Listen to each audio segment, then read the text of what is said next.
Welcome into Green Hill High School in Mount Juliet, Tennessee, where we're set for a non-district high school baseball matchup between the Upperman Bees and the Green Hill Hawks. I'm Noah McKay on the call, joined by Jacob Vincent here. Didn't think we were going to be here this morning, but a late arriving game. These two teams scheduled this game this morning, and it is a good one as a 4A power meets a 3A power. Green Hill hosting Upperman.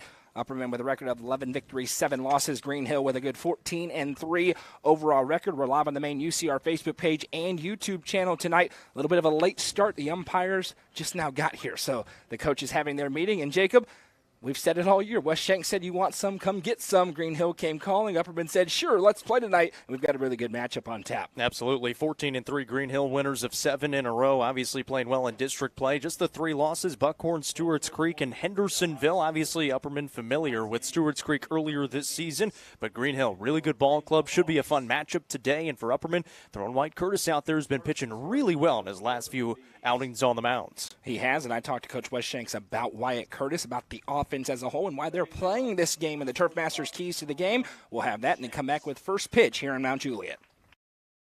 Moments away from first pitch here in Mount Juliet, joined by Upperman head coach Wes Shanks. Coach, why are we in Mount Juliet tonight? You had this game here today. Why are we here? Well, it's one of those things. You lose games early in the season. In Tennessee high school baseball, you're allowed 30 games for various reasons. Rain, tournaments, some cancellations. We had one last week as well. We want to get all of our ball games in. We want to get all the experience we can to our athletes, and just so happened this team was available today. And we've had several liked opponents. I felt it was a good matchup, so here we are. You mentioned that this is a good matchup. This is a good 4A team coming on the road here into their house. What are some of the challenges that this team possesses as you got ready for them today? Challenges for them, we kind of know them a little bit as far as some of the guys play travel ball. And I've said that before, which is kind of wild. That's why we're so good. Our guys play ball, summer leagues, all over the state of Tennessee and all over the southeast. So we know they're going to run. We know they're going to be fundamentally sound. They're towards the top of their district right now in 4A. And so it's kind of one of those things we're going to be, I hope we're competitive at the highest level. We got to start challenging teams earlier on, and a team like this doesn't care who we are. They don't know who Upperman is. There's not going to be any of that. They've had some history in the program. They just see us in the black jerseys and want to beat us. We need to see them in the green jerseys and want to beat them even worse. As we get to the Turf Masters keys to the game, you give the ball to Wyatt Curtis today. He's been really good in his last 3 appearances. What does he need to do and your team need to do to be able to get a win here tonight? This is a very patient team, and so that he pounded the zone his last outing. We need him to do that again. Things get a little out of hand and he's starting to walk through batters. That's when they start putting pressure on teams.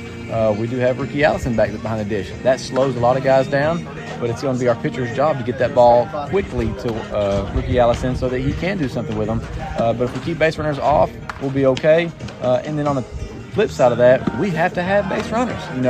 We had, I think, 12 LOBs left on base last game, and we only won by 3 runs consecutively to the DeKalb County team that's only got 3 wins all season. So you do that to an opponent like Green Hill, we may not be leaving here the way we want. But if we play to our potential and how we can, I like our chances, but you never know with baseball. First pitch when we come back.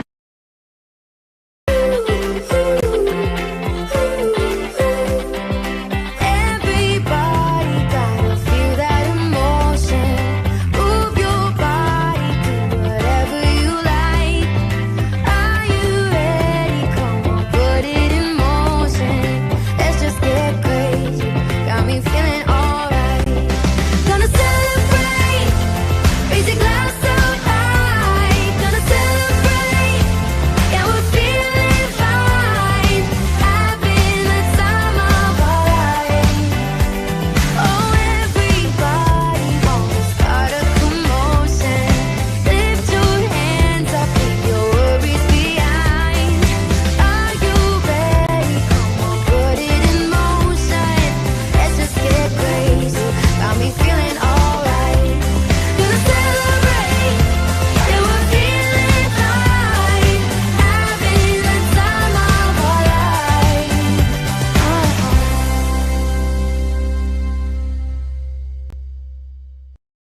Sonia Brown with American Way Real Estate just listed this new construction home located in the Brookstone subdivision. With 2,075 square feet, 3 bedrooms, and large walk-in closets, the main level primary bedroom has one of the best features ever. In addition to the hallway access, you could access the laundry room through the closet in the bedroom. The kitchen also features an island, a pantry, and stainless steel appliances. All cabinets throughout the house are soft close and have granite countertops. For more information, call Sonia Brown with American Way Real Estate at 931-979-7145 or 931-526-9581. Always ask for Sonia Brown. Sonia Brown with American Way Real Estate is proud to support this broadcast on the UCR Media Network.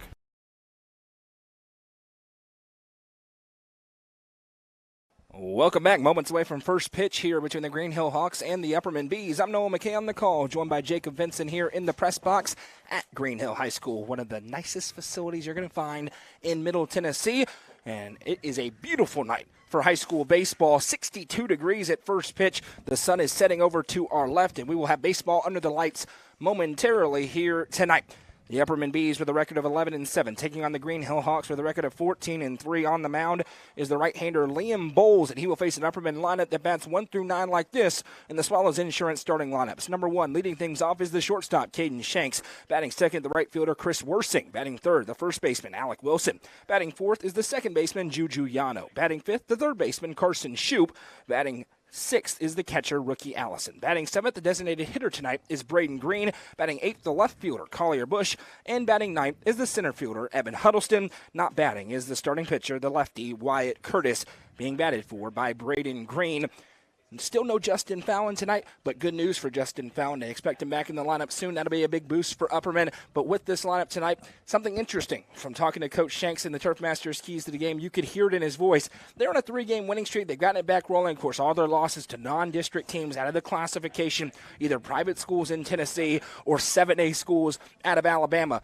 They've won these 3 games, sweeping DeKalb County and beating Smith County, but not by the margins they've expected to. They've left a lot of runners on the base paths, Jacob. It's not just about the wins. They're trying to dominate right now in this schedule. Much tougher challenge today against Green Hill, but Upperman still knows there's things to put together for them as they try to march back to another state tournament. Yeah, the offense has been clicking on pretty much all cylinders. Feel like they've left some runs out there, maybe run into some outs, but defensively playing pretty well. It's been the pitching that'll give up runs here or there. First pitch swinging for Caden Shanks. Sends it way up into the air in left field. Should be catchable. Long way to go out there in left, though, and the catch is made.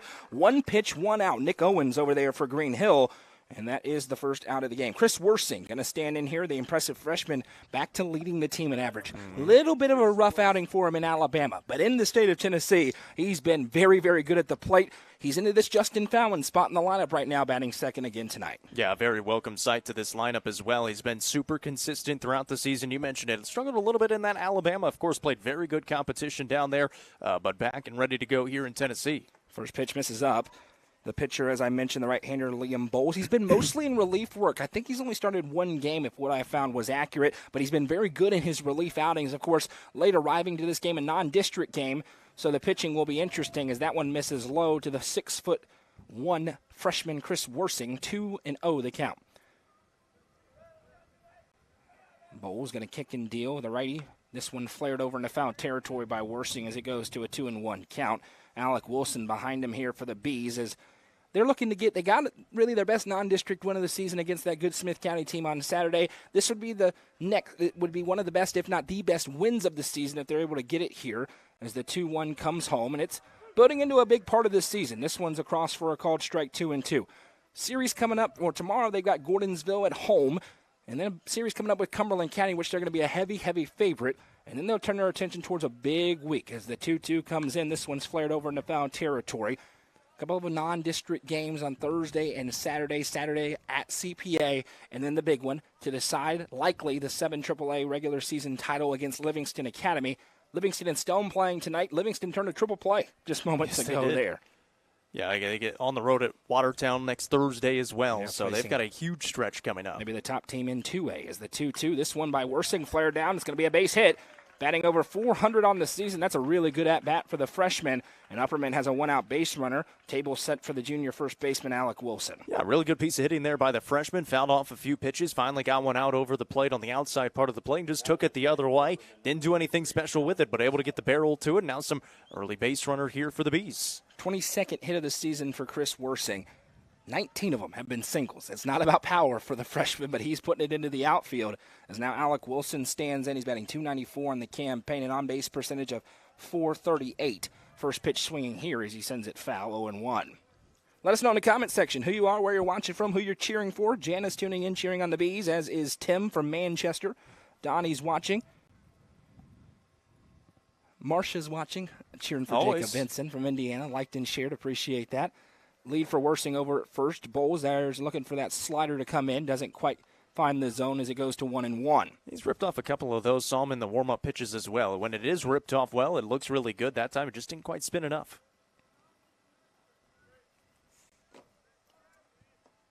As that pitch in from Bowles, a fastball catches the inside corner. 1 ball, 2 strikes here to Alec Wilson. He checks back to make sure he knows the count. Umpire says 1-2. Juju Yano batting cleanup right now. Waiting on deck. Worsing had kind of been in that cleanup spot, but he bounces up to second in the absence of Justin Fallon.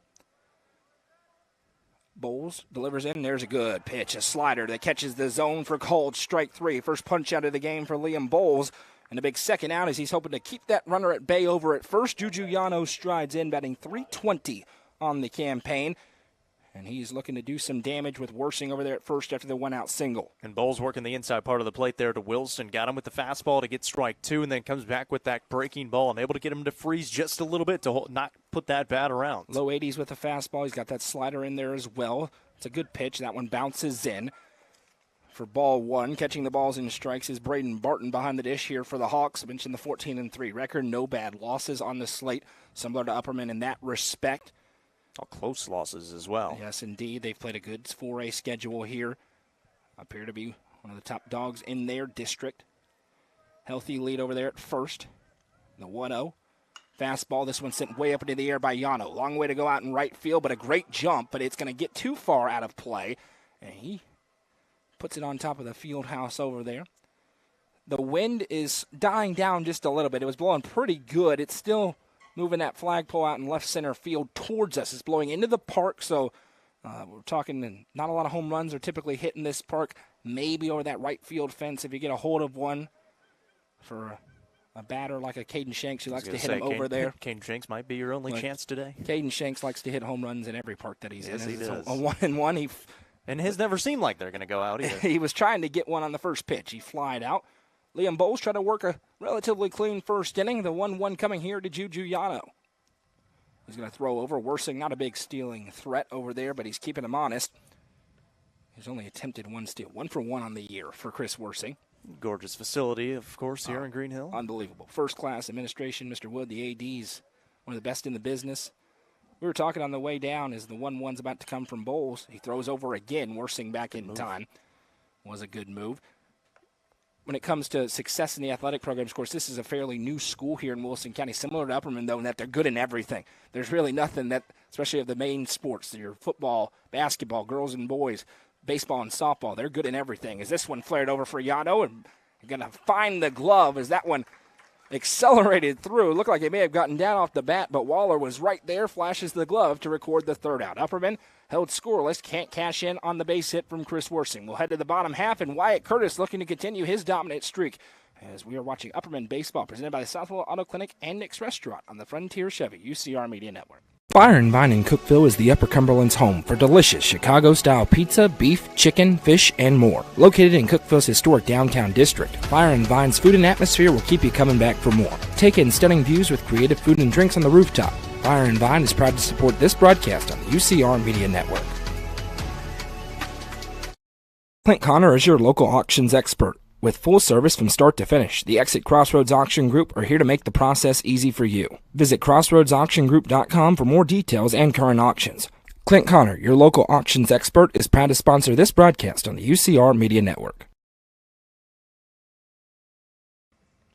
Welcome back. Wyatt Curtis on the mound, the ETSU signee.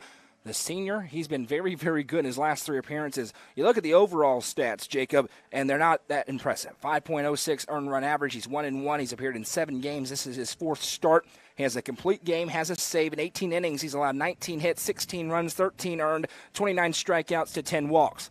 But then you get underneath the numbers, and you look at the last 3 appearances for Wyatt Curtis against Sparta, and then against a good Prattville team out of Alabama, and then, of course, starting the game against Smith County. 11 2/3 innings pitched. He's allowed 6 hits, 1 run, unearned, 17 strikeouts to 1 walk, had 1 wild pitch in those 3 appearances, and he has not hit a batter. He struggled early, and he got sent to the Wolves a little bit against one of the best teams in the country in Blessed Trinity. But since then, he has been lights out on the mound for the Bees. He's kind of earning his way back into that rotation. Obviously, he pitched really well against a good Smith County lineup out on Saturday, and now obviously this game gets kind of turned up out of the blue. They're probably planning to use him tomorrow against Gordonsville. Instead, they're going to bump it up here to today against a very good Green Hill team. So another good opportunity here for Curtis to try to keep going what he's been doing so far. We'll see how long he goes. Obviously, pitched really well against Smith County last week. If he pitches like that, you might just let him run. Even if he's pitching pretty well, you might try to get some other arms in there too. It's interesting to watch the rotation, especially without Justin Fallon available. That's a big-time arm. That's a 90-mile-per-hour fastball guy unavailable for you. By the way, as the first pitch misses inside and low, 1-0. Congratulations to Justin Fallon, committed to Tennessee Tech University, another D1 commit for this Upperman team. Obviously, Wyatt Curtis is one, Caden Shanks is one. Both have already signed to ETSU and Lipscomb as that fastball waved at and missed. 1-1. That's a commit Coach Braga definitely wanted to get with some there was some major Power 5 interest. Yeah, there was major competition there. Auburn was in on him, Kentucky was in on him, Samford in on him, but he goes and stays home, and that's the one sport that makes a lot of sense. Matt Braga, he can send you to the MLB if you're good enough. As the 1-1 fastball rips it in there, misses a tick inside, 2-1. Gabe Gray, the shortstop at the plate, Grayson Beasley behind him, and Joey Greenstreet due up in this half. We'll go through the remaining 6 here after this pitch from Wyatt Curtis. He kicks and deals the 2-1. There's a fastball, misses low. 3 balls, 1 strike. Griggs Chandler bats 4th. Batting 5th is the right fielder, Dom Waller. Batting 6th, the left fielder, Nick Owens. Batting 7th, the first baseman, Jackson Hines. Batting 8th, the catcher, Braden Barton. And the center fielder, Landon Dalton, bats 9th. 3-1. That one's in there. Misses maybe a tick low for ball 4. And a leadoff walk puts Gabe Gray on first base. And this is what will be interesting to watch for Wyatt Curtis. He's had no issues these last 3 outings. There's been very little traffic. There's been not a lot of pressure on the base paths. If he gets into trouble today, can he withstand it? Unlike what he was able to do early on in this season, Green Hill likes to run. Upperman has a weapon behind the dish today in the form of rookie Allison. Well, and you mentioned in the last 11 2/3 for him, 17 strikeouts, just 1 walk. He walks the first batter here today. How does he respond? And you said it too. Rookie Allison, really good arm. They show a bunt, pops it up. Curtis goes over to it, spins, throws to first in time, and that will record. Never mind. Wilson's foot came off the bag, so he will reach, and that's going to be an error out there. And that's an E1 on the stat sheet, and now there is trouble. This is what Green Hill wanted. Runners at first and second. It was a good bunt by Beasley, but the throw drug Wilson off the bag. Wondered if it looked like it did drag him off the bag, but the umpire's out there in the field, so he has to be on top of that to make that call. He is. And now Joey Greenstreet, plenty of power in that big right-handed bat. He stands in. New look defense again for Upperman as they shuffle around. Greenstreet, forget about the power I mentioned, shows bunt, and it's 1-0. Mentioned they like to get out and run, play a little bit of small ball here for Green Hill, and a 14-3 record. They're going to be solid. You know they are. The sun setting to our left, starting to get the shadows creeping over the infield. 1-0, Wyatt Curtis. 2 checks back, 3 checks back. Bunt shown again. This one gets down, comes to Curtis. He's going to throw to second. Not in time. And he reaches in, and the base is loaded with nobody out here for Green Hill. They're in business. Griggs Chandler going to stand in here, and he will reach on the fielder's choice. Fielder's choice out there. Base is loaded. And the small ball being employed well here for Green Hill. Griggs Chandler, the third baseman, can do some significant damage as they try to take the early lead. First innings, they struggled against DeKalb County in the first inning, something Coach Shanks talked to me about before the game. A little bit of familiar story right now here for Green Hill against Upperman. I think Curtis's thinking there was second base was his quickest option to get to in terms of his turn, but I think it was still the better option to go to first, at least to get the shore out. Infield playing in for Upperman at the corners, double play depth in the middle infield. First baseman is Alec Wilson. Juju Yano at second, Caden Shanks at short. The third baseman is Carson Shoup. Wyatt Curtis trying to find the strike zone. The 10th pitch of the inning comes home, and he does, as that one's across at the knees for strike one. 1-1 here to Griggs Chandler. Left fielder is Collier Bush. In right field, Chris Worsing. And the center fielder is Evan Huddleston.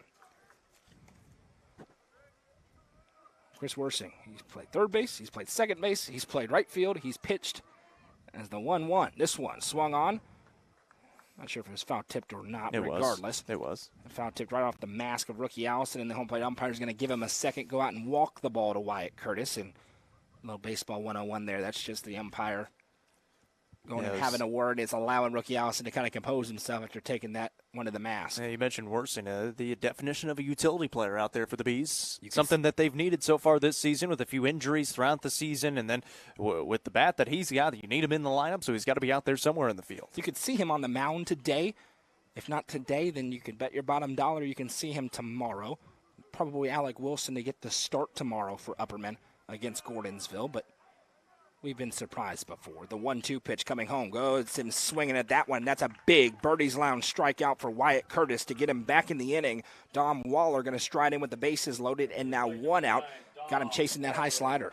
I think the big thing for Curtis right now is you can't really go to that small ball. And I say that, and you could try to suicide squeeze right here, but I guess he still could. But for Curtis, he's kind of settling in a little bit. He's also working out of the windup now rather than the stretch. And Wyatt Curtis is not like he's been super wild right now. He had the throwing error over to first, but other than that, it's been one of those innings so far. See what do they do here. Now, speaking of small ball, this one gets away from rookie Allison, and a run will come across to score. Was it a foul? I don't think Ricky Allison is just... Is it? Yeah. Now they're going to have a discussion. Or did it hit him? It may have hit his foot. Did it hit him? Did it hit the bat? Was it a wild pitch? We'll wait and see. They're going to call him back to home. So the run, they're going to say the run scores. So just a wild pitch. Now Wyatt Curtis is asking.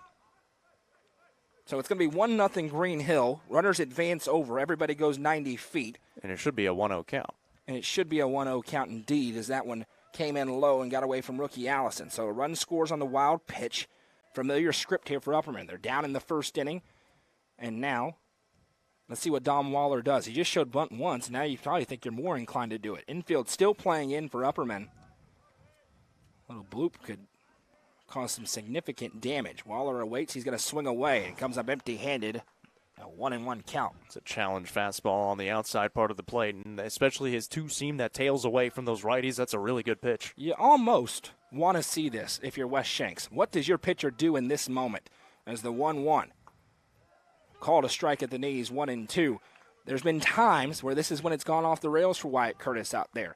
Can you trust him in a big state tournament game or in a big sub-state game? This could give you some keys. The 1-2 flared out of play by Waller, and it'll stay where it is. Behind him is Nick Owens. Yeah, I like that pitch from Curtis as well, trying to go outside again. Good fight off there and trying to get back into it. But, yeah, you said it, trying to bear down, just limit it to the one run so far. You feel like throw a good pitch, and that run doesn't even come home. 1-2. Went to the slider, didn't come out clean, and snow-coned by rookie Allison to keep it. 2 balls, 2 strikes. Upperman was down 3-0 to DeKalb County. Rolled after that on Tuesday night in Baxter, where they had their number 1, Caden Shanks, on the mound. Kind of a similar script as the 2-2. Fastball rolled over. Shanks able to flash the leather. Loads up. He's got a cannon, and he gets him in time. Run does come across to score for Dom Waller. Makes it 2-0 Green Hill. Other runner stuck at second is Joey Greenstreet. And that's a good throw by Caden Shanks. And that's exactly why the infield's playing in. They're playing in to try to get the out at home, but it was a good job to get into that 5-6 hole, even though he's still playing so shallow, able to get there in time, make a good throw to get the speedy runner. Well, Lipscomb signee, he's going to have his choice. Be a pitcher or shortstop. They're going to maybe let him be a two-way player for a while. At the next level, first pitch waved at and missed from Owens. 0-1, and even here, if you're Wyatt Curtis, you get out here 2-0 with how it started. Could certainly be worse, but we'll see. Owens trying to put a swing on something to bring Greenstreet around to score. Comes the 0-1. Fastball misses outside. 1-1. That's been his miss so far. Obviously, we saw that miss inside that bounced away from rookie Allison, but the misses that have been up have been outside off the plate. Curtis with a couple of glances back. The 1-1 fastball sent a long way, but foul. 1-2. And that wind has certainly settled down. Still blowing in from left field, but not like, quite as hard. Not like we saw at Augusta today. No, not 40-mile-an-hour wind gusts, fortunately. A 1-2 coming here to Nick Owens. Lefty-righty matchup. Wyatt Curtis going to kick and deal. Fastball misses low. Allison going to throw behind the runner as he's prone to do. We've seen him get a bunch of guys this year on the base paths that way. Curtis and Allison combined for a strike him out, throw him out to win the game against Smith County on Saturday. 2-2 pitch coming in. Fastball sent way up into the air. Going to be work for Collier Bush. A little bit of a late jump. He ranges up to it, and Bush able to make the catch, and that will retire the side. Green Hill does some damage in the first as they bring two across. We'll head to the second. It's 2-0 Hawks. Coverage of this game is presented by the South Willow Auto Clinic and Nick's Restaurant on the Frontier Chevy UCR Media Network. The Crouch team with Highlands Elite Real Estate proudly presents this gorgeous home on Cross Point Drive. Boasting 4 bedrooms and 2.5 bathrooms with nearly 2,000 square feet, this home in the Prescott School District in Cookeville could be your forever home. Call 931-979-1191 for more information and to schedule a showing, or visit chadandamycrouch.com. The Crouch team with Highlands Elite Real Estate is proud to sponsor this broadcast on the UCR Media Network. Delicious Pan Pizza is Domino's best-kept secret. With locations in Smithville, Sparta, Livingston, Allgood, and 2 in Cookeville, Delicious Pan and hand-tossed pizza, pasta, and more is never far away. Use the Domino's app to take care of your game day eats today. Domino's is proud to support this broadcast on the UCR Media Network.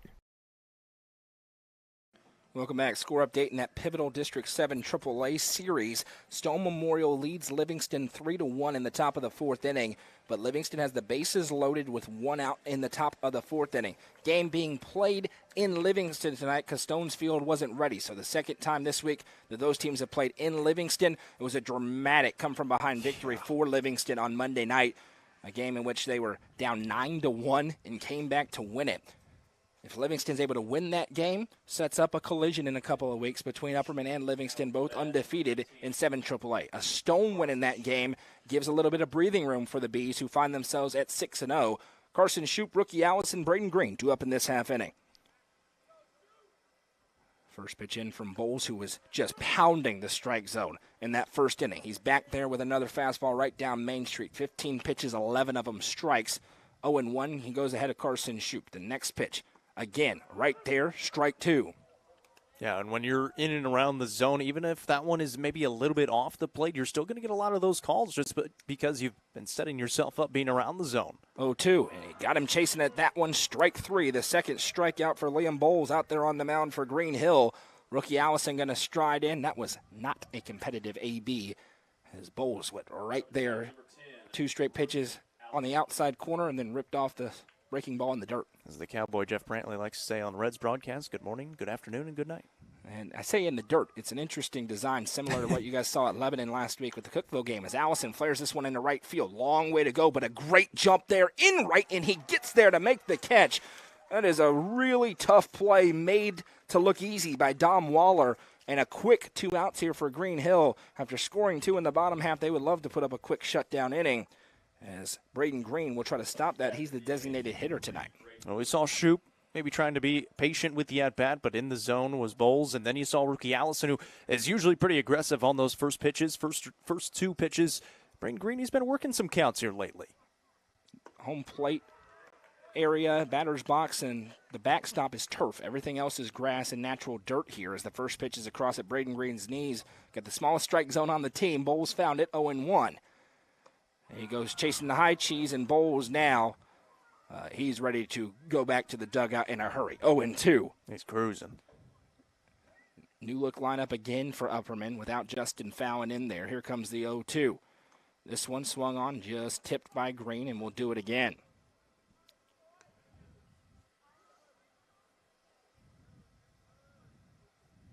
We have trivia today, Jacob? We sure do. And we've got on this day in history as well. Love that. Here comes the 0-2 home from Braden Green. He's able to flare the slider back, and we'll do it one more time. Just because it's short notice doesn't mean we won't have trivia. Well, we thought we were going to have a baseball game tonight. We just didn't know it was going to be an Upperman game tonight. True.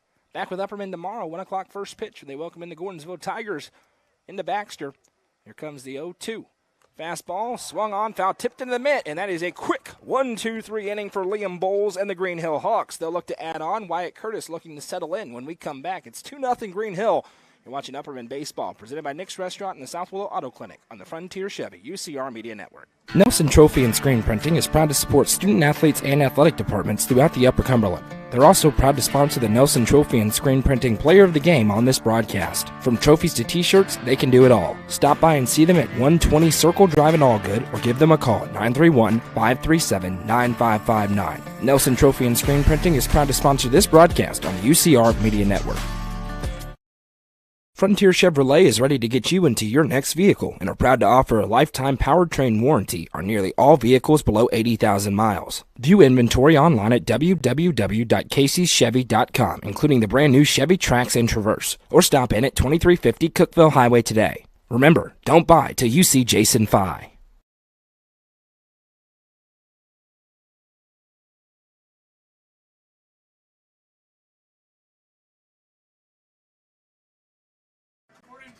Wyatt Curtis back to work here. It's 2-0. Green Hill out in front. Good start for Liam Bowles on the mound. Only his second start of the season. He's had the goods for the Hawks so far. Upperman wants to bring him out into some deep water.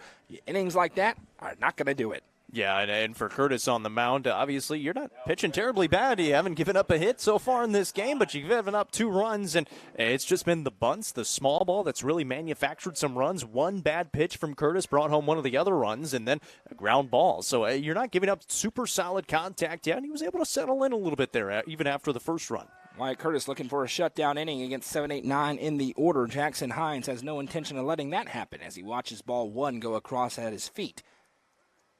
Curtis working quickly here, delivers in the 1-0. That's a good fastball, swung on and missed, 1-1. By the way, Stowe Memorial able to limit the damage. They still lead 3-2, ending that inning where Livingston had bases loaded with 1 out. 1-1. That one's across, 1-2. The definition of a must-win game for standings purposes for the Stowe Memorial Panthers after dropping that game on Monday night against Livingston. 1-2. Curtis does that long leg kick. He's one of the only pitchers I've seen that can mix it up. He'll go with the quick shuffle step. He'll go with the long kick and the double kick. That time he went with the longer one and missed the zone outside, 2-2. Does it a lot on the 2-strike counts as well. Here comes the 2-2. Fastball. Misses low, and we run full. Big moment here. Jackson Hines at the plate. Braden Barton waiting behind him. A 3-2 full count to open up the bottom of the second. Curtis quickly delivers. The Green Hill dugout making a lot of noise, and they're going to have to re-rack it and do it again as it's fouled out of play. I believe they're barking at him. It's one way to get in the pitcher's mind. You never know what some of them chant, some have random noises like the barking, some just yelling. Here comes the 3-2 payoff pitch. Curtis kicks and deals, misses inside, ball 4. And that is a good AB for Jackson Hines. After going behind in the count, he heads down to first, and it's the second straight leadoff walk for the Hawks. And that's one thing that's going to hurt Curtis if he continues to do that. Obviously, you never want to walk, but you really don't want to walk the leadoff batter and give a chance for the rest of the lineup to start moving him around because probably see some more of that small ball. Here's Braden Barton, the catcher, standing in here. We've already seen him drop down bunt after bunt in that first inning, and we will get that corrected here real quick. One moment. I'll tell you about what's happening as the screen does that random purple thing. Barton does show bunt, pulls away as the pitch misses low for a ball. 1-0. Don't worry, I know you can't see it. We'll have it here momentarily. This takes about 15, 20 seconds. We went through it on Monday night. There we go. Perfect. You missed one pitch. You missed low on a bunt attempt for Barton. 1-0. Check over to first. Now he shows bunt again, and that one did not come out good at all. The second wild pitch of the game for Wyatt Curtis allows Jackson Hines to move over into scoring position. And it is a 2-0 count here to Braden Barton. Not the start you were looking for if you're Upperman. And this isn't the Wyatt Curtis we've seen in the last 11 2/3. This is the Wyatt Curtis that we saw to start the season so far, where allow a couple of base runners to get on, and then you're not as crisp as you normally are. Baseball under the lights. They've come on. They got the high-tech lights out here. LEDs. Here comes the 2-0. Bunt shown again. This time it's popped up. 2-1. I wonder if they make the same buzzing sound the old school lights I doubt do. it. I do too. Bet they're more eco-friendly. Probably cost less. Well, cost less to maintain. There you go. Yeah, not initially. They probably cost a lot more initially.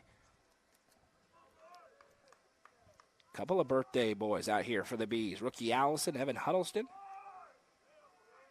A check back. Now Curtis delivers the 2-1. That one again misses way outside. 3 balls and 1 strike. Yeah, just not finishing his pitches right now because that's where all the misses are. Now you're going to see the coaches come out and kind of talk it over with him. Dalton Dronebarger is going to come out and have a word with the pitcher, Wyatt Curtis. Doesn't like what he's seen, as you mentioned it, not finishing through a lot of wild pitches and near wild pitches. If it wasn't for rookie Allison behind the dish here in the second inning, there's nobody out. It's a 3-1 count. And again, this was 7-8-9 due up. Danger looming. Gabe Gray in the hole behind Landon Dalton. But again, still for Wyatt Curtis, no solid contact, and a lot of that he hasn't been in the strike zone a ton. But I mentioned it, all those misses have been really outside. You saw the one miss inside in that first inning that scored the run, but it just seems like he's not really finishing those pitches, following through all the way. And we saw that with Caden Shanks against DeKalb County on Tuesday, where all of his pitches were missing high, and then he comes out with a curveball, able to kind of rip it off a little bit more, kind of forcing himself to follow through, and then able to get that fastball down in the zone a little bit more. Mound visit number 1 burned for Upperman. Coach Dronebarger goes out and has a word with Wyatt Curtis. 3-1 to count. Braden Barton standing in. See if he shows bunt again. Wouldn't surprise me in the least. And he's not going to, and the pitch misses outside. Ball 4. Back-to-back walks here to Green Hill as they are in business. Runners at first and second for Landon Dalton. Lando Dalton. Like the nicknames.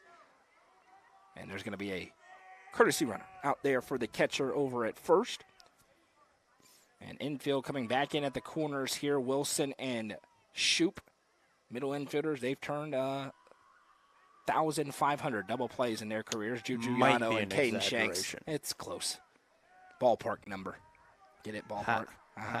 Bunt shown again. That pitch is across on the outside corner for strike 1 against Landon Dalton. Top of the order looming on deck with Gabe Gray.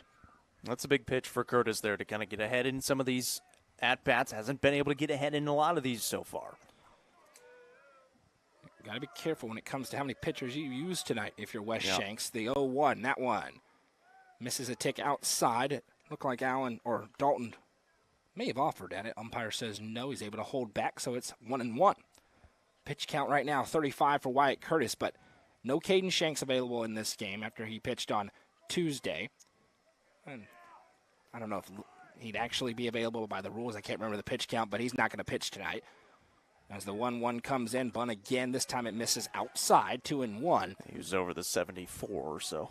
Yeah, and you got the game tomorrow, and you got a district series of Cumberland County on Monday and Tuesday. So all those things have to come into your mind if you're Wes Shanks, with your pitcher struggling to find the zone out there on the mound. Half the pitches have been balls. This one is going to be bunted down the first base line. Curtis takes a while to get there, and he cannot make the throw. Great bunt down that first base line by Landon Dalton, and 7, 8, 9 in the order have done the job for the second straight inning. It's bases loaded with nobody out for the Green Hill Hawks. I mean, that was an absolutely perfect bunt. The only player to make a play on it was Wyatt Curtis. He didn't get a great jump off the mound initially, thinking it may have gone foul. It stayed in the fair territory line and able to make it down to first base. It's going to be a bunt single down the line for Landon Dalton, and a really good one at that. And Gabe Gray, he walked, came around to score one of the first runs of the game. First pitch swinging here, right to Curtis, off his glove, and that is going to allow a run to come across and score. Had double play written all over it, at least one. Instead, it's 3-0 Green Hill with still the bases loaded. And we'll see how that one's scored by Jeff Goolsby to our left. That's going to be a hit for Gabe Gray, so give him an RBI. And now the carousel has started for Green Hill. Grayson Beasley, he reached on an error. He bunted. It was a good bunt, and then a throw brought Alec Wilson off the bag over there at first. See if he bunts again here. No, first pitch fastball. Misses just outside, 1-0. Yeah, and that one just really unfortunate for Curtis, trying to get it to the glove, but like you said, it was right to Caden Shanks. Would have had a nice flip on to second base and a good chance for 2. Here comes the 1-0. This one sent way up into the air. Is it deep enough is the question. Chris Worsing's got a good arm. He's under it and right. Lines up. The runner will slam the brakes.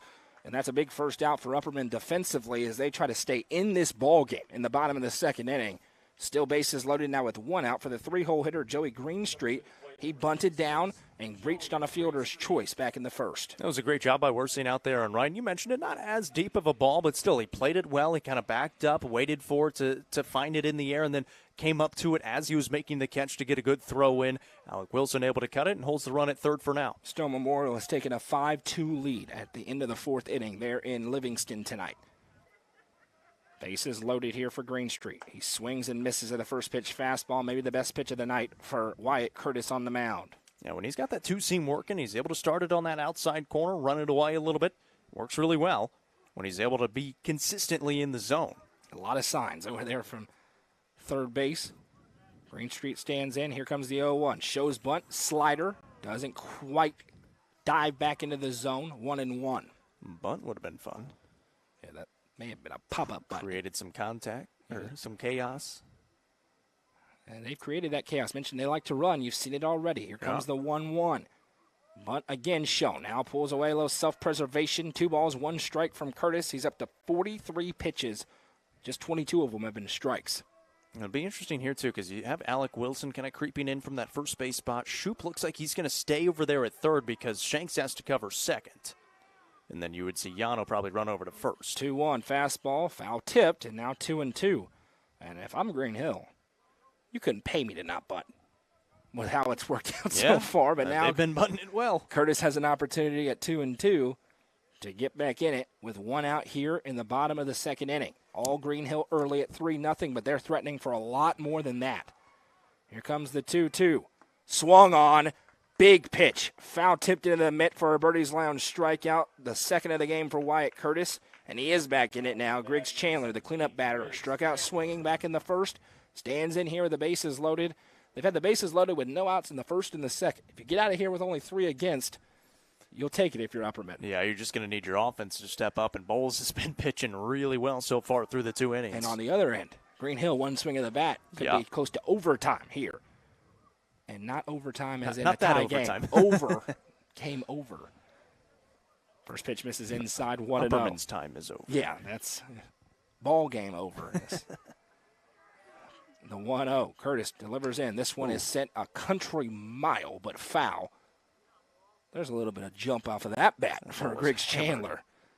The third baseman batting cleanup for a reason. That's one of those effortless swings that just goes. I mean, the wind has died down. I don't know if it's died down enough, though. I don't know if it matters how much wind there is with a swing like that. Here comes the 1-1. That one fouled the other way. 1-2. Curtis could really build some confidence if he gets one more strike here. Yeah, if you make a really good pitch right here, keep it 3-0. You keep it attainable for your offense to go back out there and try to amount some runs. 1-2 coming here from Wyatt Curtis. Griggs Chandler awaits. It kicks and deals. The slider. Again, that pitch is not coming out clean. It's not. It's 2-2. I don't know if he's just not getting the right grip on it or what, but he cannot snap it off with the fingers. You can see it. It kind of almost slips out before he's able to finish it off. Another 2-2 fastball. This one's rolled over foul, and we will do it again. Good battle here between Curtis and Chandler. And that was a dangerous one, too, because that was, 4 feet left of the third base bag? That's too far. Extra bases. Oh, yeah. And probably everybody scores. At least 2, probably 3. Standing back in here, Chandler against Curtis. Deuces wild, the 2-2. Long leg kick, fastball, swung on and missed. Strike 3, it's the Birdie's Lounge strikeout, and he tags the bag for the force out at home plate. Smart play there for rookie Allison, and that is a big back-to-back Birdie's Lounge strikeout by Wyatt Curtis to strand the bases loaded. One more for Green Hill in the second. It's 3-0. This is Upperman Baseball, presented by the South Willow Auto Clinic and Nick's Restaurant on the Frontier Chevy UCR Media Network. I'm looking for someone who can keep me comfortable, stay here for the long run, and definitely not high maintenance. Not right. Absolutely not.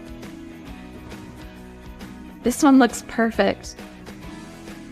Find your perfect match with Hiller. Get a free UV light with select new HVAC systems, 50% off a descaler with new tankless water heaters, or free surge protection with a new whole home generator. Like that one too. From the sports field to the hunting field, our friends at Hall Sports and Outdoors can outfit anyone. Located in the heart of Jamestown at 207 South Main Street, Hall's Sports and Outdoors carries everything from kayaks, fishing gear, and camo to guns and ammo. With top brands such as Columbia, Timberland, Under Armour, Asics, and much more, nobody can top their selection. Need some custom gear for your team? They also offer uniforms, gear, and custom embroidery. Stop by and see them at 207 South Main Street in Jamestown. Hall Sports and Outdoors, proud sponsor of this broadcast on the UCR Media Network. Liam Bowles has been really good out there on the mound for Green Hill, and he's got run support now in a 3-0 ball game. Very interesting how this one has gone so far. Great start for Green Hill, but it could be a lot worse if you're Upperman. Bases loaded, nobody out in 2 innings. You're only down 3, but the bats are going to have to get working. 1 base runner came on a single for Chris Worsing. Other than that, a couple of flyouts, 3 strikeouts, and Liam Bowles has been in control as he will face Collier Bush, Evan Huddleston, and Caden Shanks in this half inning.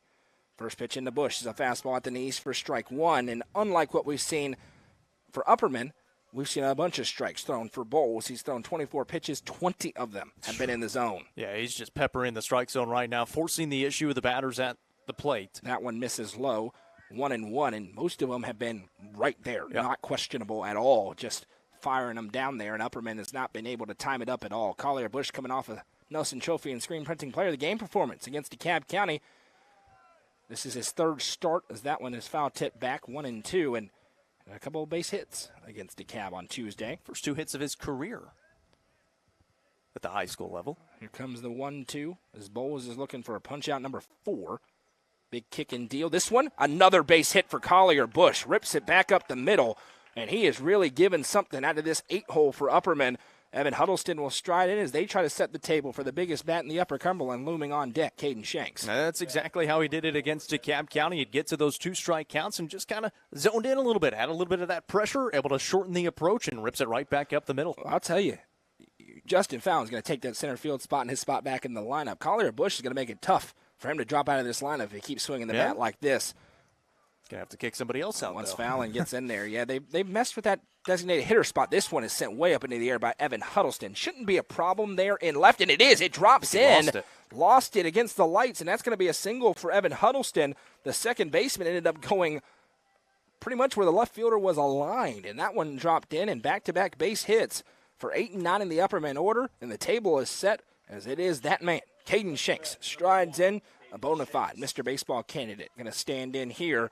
Flew out on the first pitch that he saw against Liam Bowles back in the first. Yeah, I think the left fielder saw it off the bat. It looked like it was hit really well, and then it gets up into that jet stream where the wind is still blowing in. Probably killed it a little bit, and then he just lost it once it got high enough. Evan Huddleston sets the table, and now plenty of speed out there with Bush and Huddleston as well, and a ton of speed with Caden Shanks, the all-time leader in triples at Upperman High School.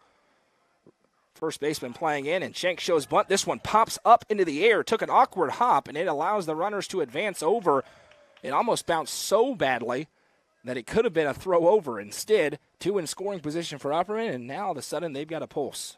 Remember when I said Caden Shanks bunt last on Tuesday? And I said there was no chance on this planet? Yes, you did. A trip out here for Green Hill, and this is what's going to be interesting.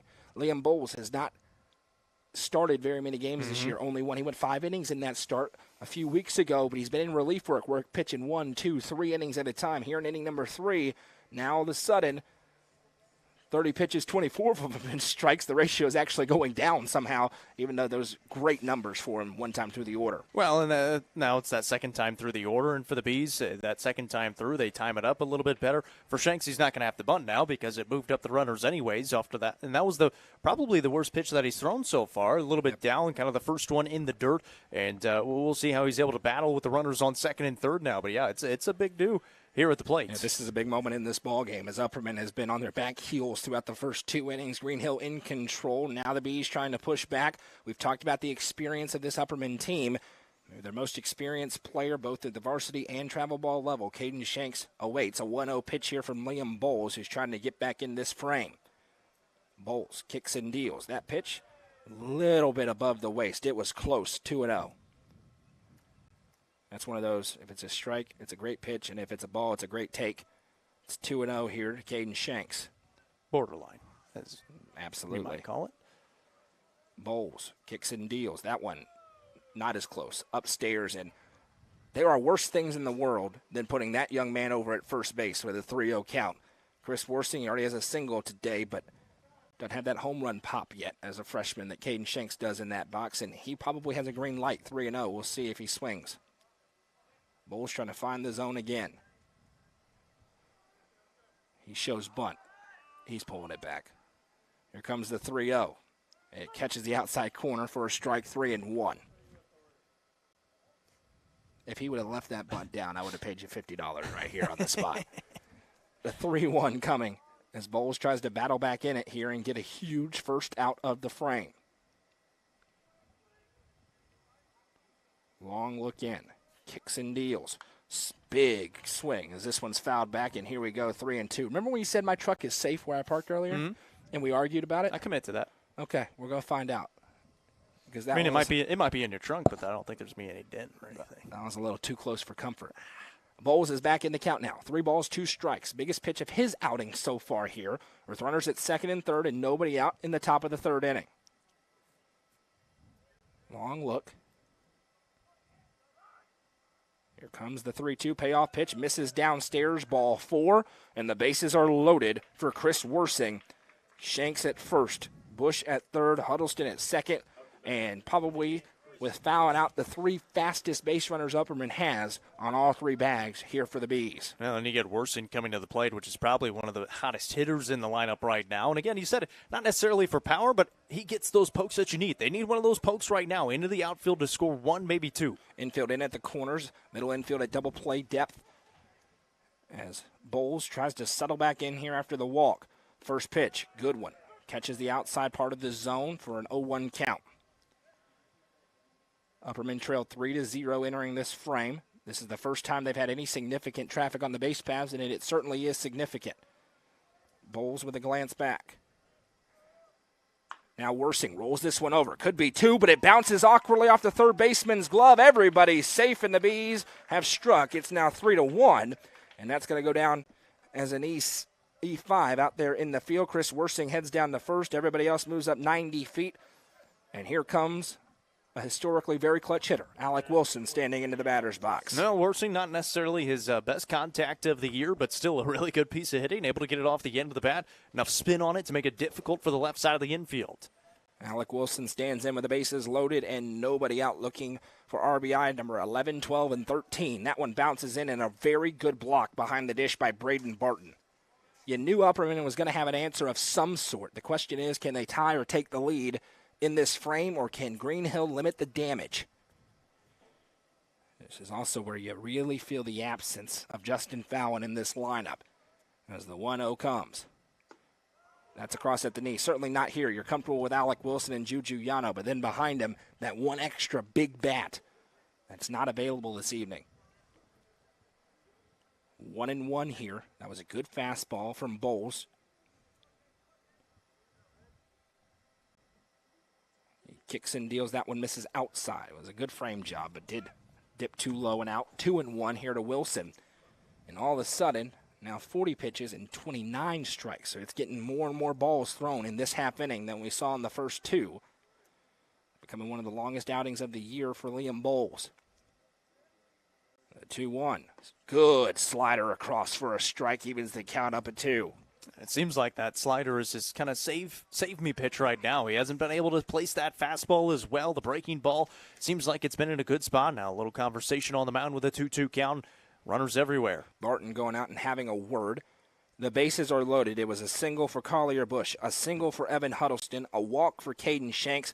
Chris Worsing put it in play and reached on an error, and now we're here with Alec Wilson at the plate. Wilson struck out looking on a breaking ball. It's really that same pitch we just saw back in the first inning, that slider that starts it on the hands and then dips into the zone. Will they go back to it here or try to bring the heater to get the big first out of the inning? That first out is so critical. They love for it to be 2. Wilson, on the other hand, trying to get a couple of RBIs on his day. Yeah, I think you go to the breaking ball, try to induce a ground ball or swinging strike. Here comes the 2-2 from Bowles. He went with the heater. It was a good pitch, but it did miss low. And now we've got a battle. 3 balls, 2 strikes, nobody out, and nowhere to put Alec Wilson.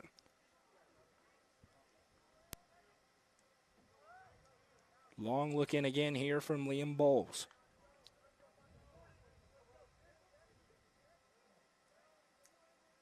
The The 3-2 on its way. He went chasing the high cheese, and he's able to barrel it up foul. 3-2 will do it again. It's okay. I think it's close enough that you at least still want to get a piece of the barrel on it. Just to fight it off, look for a better one. And you mentioned it, Alec Wilson has had so many clutch hits so far this season. Here comes another opportunity here. And this is a huge battle. Another stoppage here, the second time in this AB.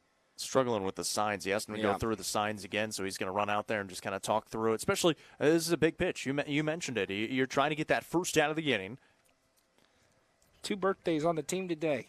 Evan Huddleston and Rookie Allison. Happy birthday to both of them. Rookie Allison, he's in the hole, or going to be in the hole after this AB, as it's Wilson, then Yano and Shoop. And now we'll see if they're on the same page with Barton and Bowles out there. Big 3-2 coming again to Alec Wilson. Pitch coming in. We're going to do it one more time. This one ripped over and just off the front of the dugout. This is a good AB for Alec Wilson out there. But he's trying to cash in. He's not trying to do too much with it, just trying to poke it to the outfield. This right here is why these two teams added this game on late notice today. They wanted to challenge themselves. Another payoff pitch coming. Swung on, sent up into the air. Should be grabbable in right field. Will they test him? Speed at third, and he is going to go home. Here comes the throw, and it is out, and that's a big collision.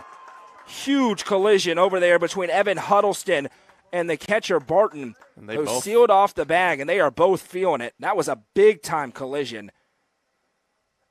Huddleston came in. Barton, he completely sealed off the bag and put the tag on him, and they barreled into one another.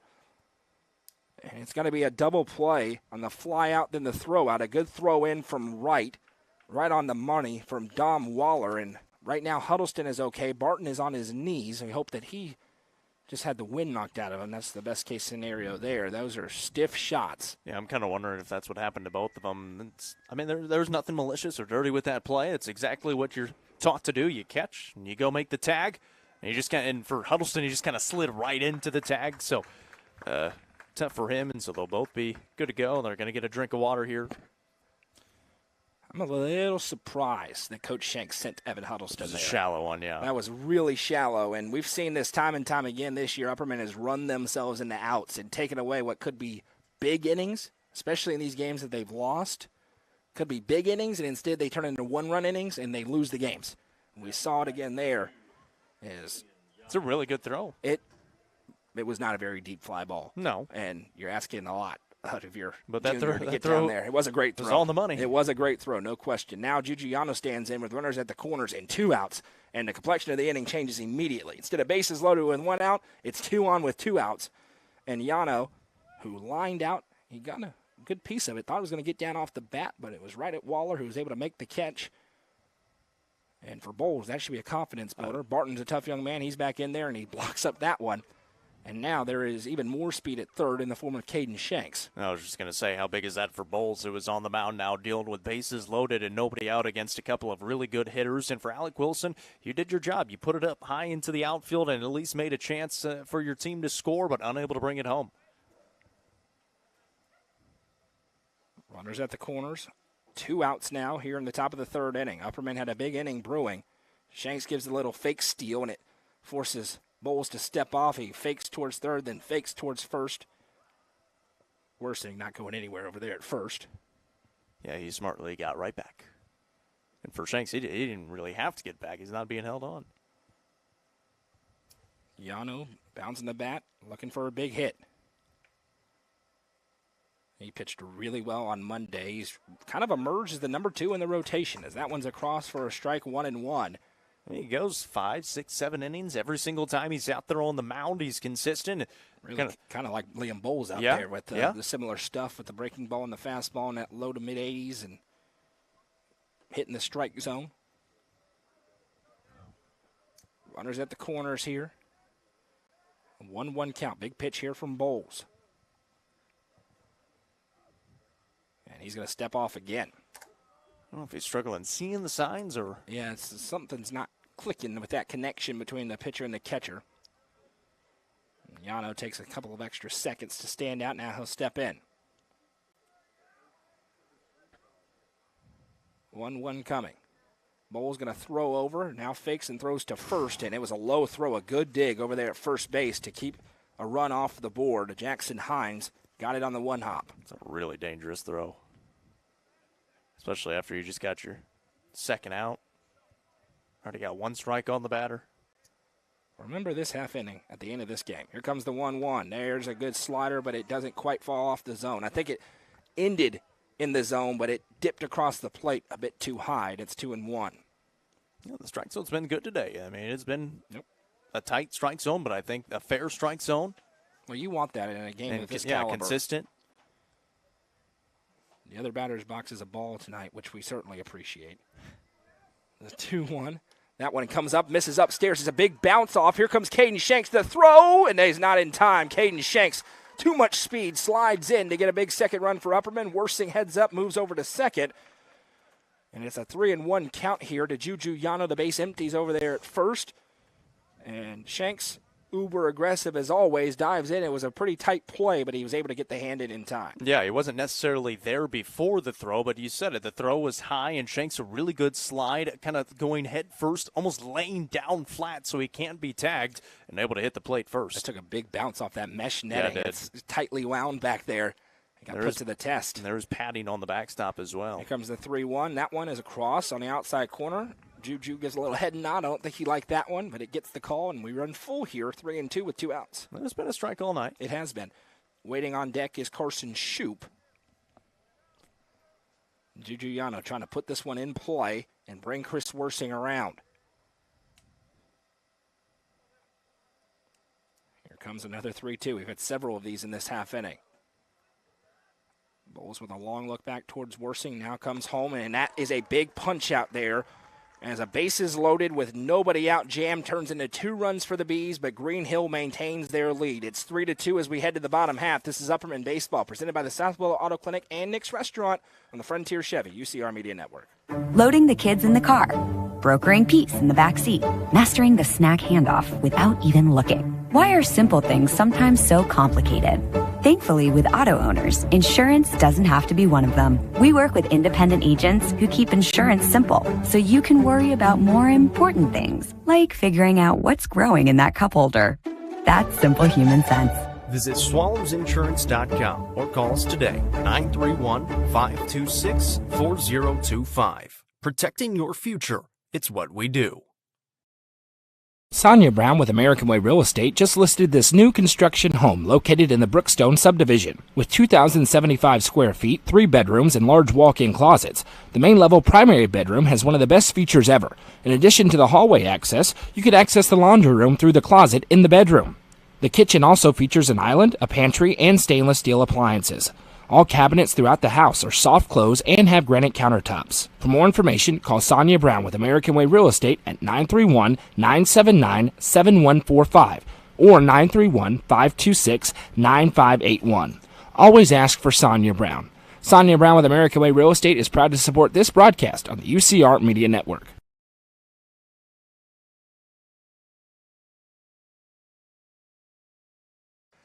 Welcome back. Upperman back in the ball game, but they trail 3-2 as we head to the bottom half. Wyatt Curtis looking for his first shutdown inning of the night. He's got 5, 6, 7 due up for Green Hill. Poll in the comment section. Okay. Okay. You're going off of that. Yes. It's a great barometer for our area. Jacob is delusional and thinks that there are the same amount of Reds fans in this state as there are Braves fans in this state, which may be one of the crazier things that I've ever heard in my entire life. Petey agrees with me. I could tell by the look he just gave. You can me. listen to 700 WLW. I think there's more than double. It's closer to double the amount of Braves fans than Reds fans than it is to the same amount. Limit the age. No. Limit the age? Yeah. That's not a thing. How not? Matt Wilson literally said he was a Reds fan growing up. He's not now? That's ageism. You should be ashamed of yourself. Ageism. As that pitch is waved off. The umpire's looking as the music is still playing, so we'll wave off the pitch, I believe, or did they just not count the pitch? We'll wait and see. It's going to be 1-0. Yeah. Here to Dom Waller. Pitch comes in. This one is sent way up into the air. Could be a tough play. Chris Worsing. Juju Yano actually has the best shot to it. Juju Yano goes all the way back and can't quite make the catch. But that's the most speed I've seen out of Juju Yano in 3 years, and he's a fast kid. But he got way out there and nearly made one of the plays of the year. Instead, it's 1-1. I do actually have some Braves on this day in history, by the way. Well, how about that? Well, we're going to do trivia when we come back in the 4th, and this day in history when we get here in the 5th. So coming up next, I'm sure it's some Reds question with the It is not. With the trivia. It is not. So just let us know in the comment section if you're a Reds fan or a Braves fan. The 1-1 pitch coming in. This one is sent foul, 1-2. Wyatt Curtis, he needs a quick inning here. He's at 54 pitches, and it's been a bit of a struggle, but he ended the last inning with bases loaded. He went fly out, strikeout, and that was big as it opened the door for Upperman to get back in it, which they are now at 3-2. And there's called strike 3. Fastball right down Main Street. 3 straight Birdies Lounge strikeouts for Wyatt Curtis. And all of a sudden, the ETSU side, he's starting to throw downhill. Yeah, he's starting to figure out that confidence again. Obviously, it started out a little bit rough. Now he's been in the zone early on in this one. Obviously, the last few strikeouts in a row, he has definitely needed them for the confidence. Nick Owens stands in. 0 for 1 with a fly out so far. For Curtis, that's strikeout number 4 of the day. 3 in a row. This one is swung on and sitting in foul territory. No balls, 1 strike. If you're Upperman, I'm going to be honest. When the bases were loaded in a 3-0 ball game, the thing that was popping into my mind, Jacob, was run rule. And now it's a very different ball game as the 0-1, double leg kick, fastball, and he got him to swing and miss at it, 0-2. It just throws that timing off just enough for Michelle the batter. is a Phillies fan, which is disgusting. That is 1A, 1B with Jimmy Fallon and Lisa and the Mets fans. You're the one that wanted to start this. Well, I said Braves or Reds. Sorry, Michelle, but, I mean, make better decisions. The 0-1 is a fastball, misses just outside. 1-1. I bet there's more Cardinals fans than Reds fans. I was going to say there's a Cardinals fan in there. I bet there's more Cardinals fans than Reds fans in this state. I'm going to be honest with you. Buddy Pearson, noted Cardinals fan. The 1-1 misses low. He doesn't count. 2-1. He's one of the bigger Cardinals fans. Grace says, new to Tennessee, they're jumping on the Braves fan club now. Come on. The more the merrier. Those don't count. That's a good decision. This one swung on and ripped. Juju Yano has a long way to go. He gets to it. The throw over is not in time. It was closer than it had any right to be, though, as Nick Owens going to leg out the infield single. Yeah, that was one heck of an effort. You just said it. You think it was as fast as you've seen him run out there for that foul ball. He makes a really nice play. Really good throw as well. Almost got there in time. At least makes it interesting a little bit. More traffic out there on the base pass for Green Hill. It's the first time they haven't had the leadoff base runner on, but they do have a one-out single here for Owens. Jackson Hines stands in. He walked, came around to score. And will we see more small ball here out of Green Hill? They've wreaked a lot of havoc with the bunts, forced a couple of fielders' choices, an error. First pitch, big swing and a miss. And when it's been kind of that standard pitch versus normal swing, Wyatt Curtis has been pretty good. It's when that chaos has started to begin where the wheels flew off just a little bit, as it's an 0-1 count here to Jackson Hines. Check over towards first, not a big lead. That one gets the call on the outside corner, 0-2. And all of a sudden, we're starting to see what happened with Bowen on the other side, with Bowles on the other side, rather. And it's when you're around the zone more, you're more likely to get some of those bang, bang, 50-50 calls. And that was one of them. He gets the strike. 0-2 coming here. Curtis delivers, swung on it and missed, and that is a dominant. It was foul-tipped either way. Another dominant Birdie's Lounge strikeout for Wyatt Curtis, who's starting to look like the Wyatt Curtis we've seen in the last 3 outings. It'll bring up Braden Barton. Been really good behind the dish tonight. He's going to stand in after walking in his first plate appearance. Well, even on the infield single there, Yano was still able to get there deep in the hole there at second base, almost behind the bag, and not a solid contact on it. So Curtis is pitching a lot better here in this third inning. He's at 62 pitches.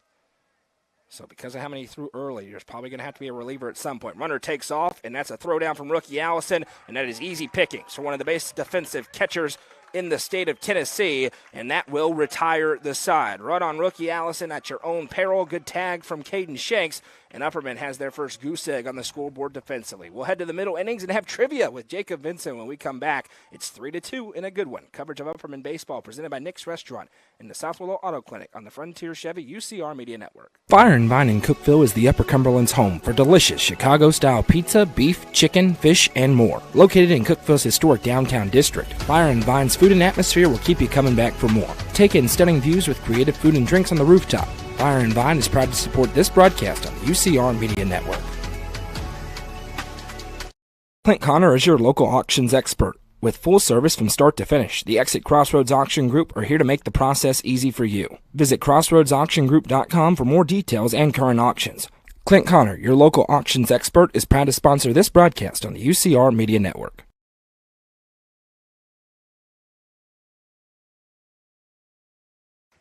Welcome back. It's 3-2. Upperman looking to tie the game for the first time since the first inning, but it's the lower half of the order. 5, 6, 7 due up. But first, it's time for trivia with Jacob Vincent. How long was the shortest game in MLB history? 51 minutes, 1 hour and 1 minute, 1 hour and 33 minutes, or 1 hour and 15 minutes? Once again, how long was the shortest game in MLB history? 51 minutes, 1 hour and 1 minute, 1 hour and 33 minutes, or 1 hour and 15 minutes. Give your choices in the comment section. And that is a 9-inning game. Okay. Good to know. Liam Bowles back out to work here in inning number 4. It's 3-2. Upperman got 2 runs back in the third, then got their first pretty shutdown inning. It was 2 strikeouts and then a runner caught stealing by rookie Allison. We're talking in the break. It's almost expected. As soon as he took off, you thought he's going to be out with rookie Allison behind the dish. Yeah, I mean, all of his throws are just on the money, and obviously they've got a lot of velocity to them. That's a really good pitch right there to get strike one on the breaking ball. But it helps, too, when you've got a pitcher with velocity on the mound to give yourself a good chance to get a speedy runner at second. Carson Shoup, that one was very close. But, again, it's one of those where it's missing the zone as it passes the plate and finishes in the mitt in the right spot. 1 ball, 1 strike here. Bowles at just 51 pitches. There's the 1-1, that one. Good one across at the knees. Shoot behind. He struck out swinging in appearance number 1. Going to have to battle here as he's down 1-2. As these two pitchers have really started to throw some good stuff. Here comes the 1-2. That one bounces in, again blocked up by Barton. That's why it's fun to call these kinds of games with teams like this, Jacob. You're seeing some high-level baseball being played. You're seeing some small ball. You're seeing a couple of decent, we hit foul or fly balls into the outfield. You're seeing good catchers. That's why they're playing each other, the 2-2. And as soon as I say that, there's your announcer jinx as it flies up and over. 3 balls, 2 strikes. Yeah, they're due for those every now and then. After being really dominant through the first couple of innings, there was a lot more full counts there in the third. There's another one here to kick off the fourth. 3-2 coming here to Carson Shoup to open up the frame. Bowles kicks and deals. This one swung on, barreled up into left field, but it's an atom ball right at the left fielder, Nick Owens, who makes the catch to record the first out. Yeah, I think that's the first ball that's been hit on the screws so far today. It was drilled, but right at the left fielder for the first out of the inning. Rookie Allison stands in. He flew out to right back in the second. Once again, tomorrow, back at it with the Bees at home. Baxter, when they welcome in the Gordonsville Tigers. Should be a fun one. Non-district matchup. First pitch, 1 o'clock. First pitch into rookie Allison. He flew out to right in his first appearance. He's going to fly out to right in his second appearance as well. And exactly what Liam Bowles needed. 2 up, 2 down to bring up Braden Green. But again, this kind of 5, 6, 7 spot has seen a lot of turnover for Upperman, and they're struggling right now. The lower 2, Bush and Huddleston, are playing good. The top 3 or top 4 have been that top 4. But they need this group to really start to put some ABs together. They went down 1, 2, 3 in the second, and now Braden Green dusted off the plate. As he's behind 1-0, he struck out swinging in the second to end that frame. It was strikeout, strikeout in the second, fly out here in the fourth. That pitch misses upstairs. We mentioned the smallest strike zone in the order, Braden Green. Oh, Bowles has been feasting on just especially these 3 right here. Had that dominant inning back in the second, doing kind of the same thing here in the fourth. Here comes the 2-0, that one. Across at the knees for a strike, 2-1. Collier Bush, he's been maybe the hottest bat in the order, waiting on deck. We'll give you a score update on that Stone Livingston game here momentarily. The 2-1 to Green. This one Little half-hearted swing. 2 balls, 2 strikes with 2 outs. Stone Memorial leads 5-3, but for the second inning, in the top of the 6th, Livingston has the bases loaded with 1 out. Here comes the 2-2 to Green. That one right there, called strike 3. And a good inning for Liam Bowles on the mound to settle back in. We'll come back with the answer to our trivia question. In the bottom half, Green Hill looking to add on to a 3-2 lead. This is Upperman Baseball, presented by the South Willow Auto Clinic and Nick's Restaurant on the Frontier Chevy, UCR Media Network. The Crouch team with Highlands Elite Real Estate proudly presents this gorgeous home on Cross Point Drive. Boasting 4 bedrooms and 2.5 bathrooms with nearly 2,000 square feet, this home in the Prescott School District in Cookeville could be your forever home. Call 931-979-1191 for more information and to schedule a showing, or visit chadandamycrouch.com. The Crouch team with Highlands Elite Real Estate is proud to sponsor this broadcast on the UCR Media Network. Delicious Pan Pizza is Domino's best-kept secret. With locations in Smithville, Sparta, Livingston, Allgood, and 2 in Cookeville, Delicious Pan and hand-tossed pizza, pasta, and more is never far away. Use the Domino's app to take care of your game day eats today. Domino's is proud to support this broadcast on the UCR Media Network. Welcome back. Wyatt Curtis back to work. He wants it to be more like the 4th, or the 3rd inning rather, and less like the first 2. He worked a relatively clean 3rd inning. He's got 8-9-1 due up in this half. But before we get to that, it's time for the answer to our trivia question with Jacob Vincent. Our trivia question: how long was the shortest game in MLB history? It was a 9-inning game. 51 minutes, 1 hour and 1 minute, 1 hour and 33 minutes, or 1 hour and 15 minutes. Okay, so I missed one all year. I don't know this one, but I think we're going to go with the one that feels too short, 51 minutes. 51 minutes is correct. The New York Giants beat the Philadelphia Phillies 6-1 on September 28th of 1919. Man. That was the first game of a doubleheader. How quick was that doubleheader? I'm good at this. I mean, let's be honest. That's pretty good. As long as you didn't look at the paper. Oh, I didn't. Come on, man. The ball's this drilled. One's drilled out into center field, but Evan Huddleston's in the right place, and he ranges back. 1 pitch, 1 out, and for Wyatt Curtis sitting at 65 pitches, he'll take more of that. Landon Dalton had a bunt single back in the second. Going to stride in here. Did you have it written down? Oh, yeah, you did have it written down. I always got it written down. Well, usually you're on the different pad, so I can't even read any of that. Good point. How about that? I chose an hour and 1 minute. So First I was pitch 10 minutes off. Here, this one sent foul and out of play. And the one that How I missed. in the world? The one that I missed was ridiculous. Yeah. I mean, that was I'll agree unfair. with that. Thank you. How in the world do you play a 9-inning game, a 6-1 game? There were 12 hits in that game. I'll tell you exactly how that happened. Get ready as the 0-1 comes in here to Landon Dalton. That one at the knees for a strike, and Wyatt Curtis now ahead in the count 0-2.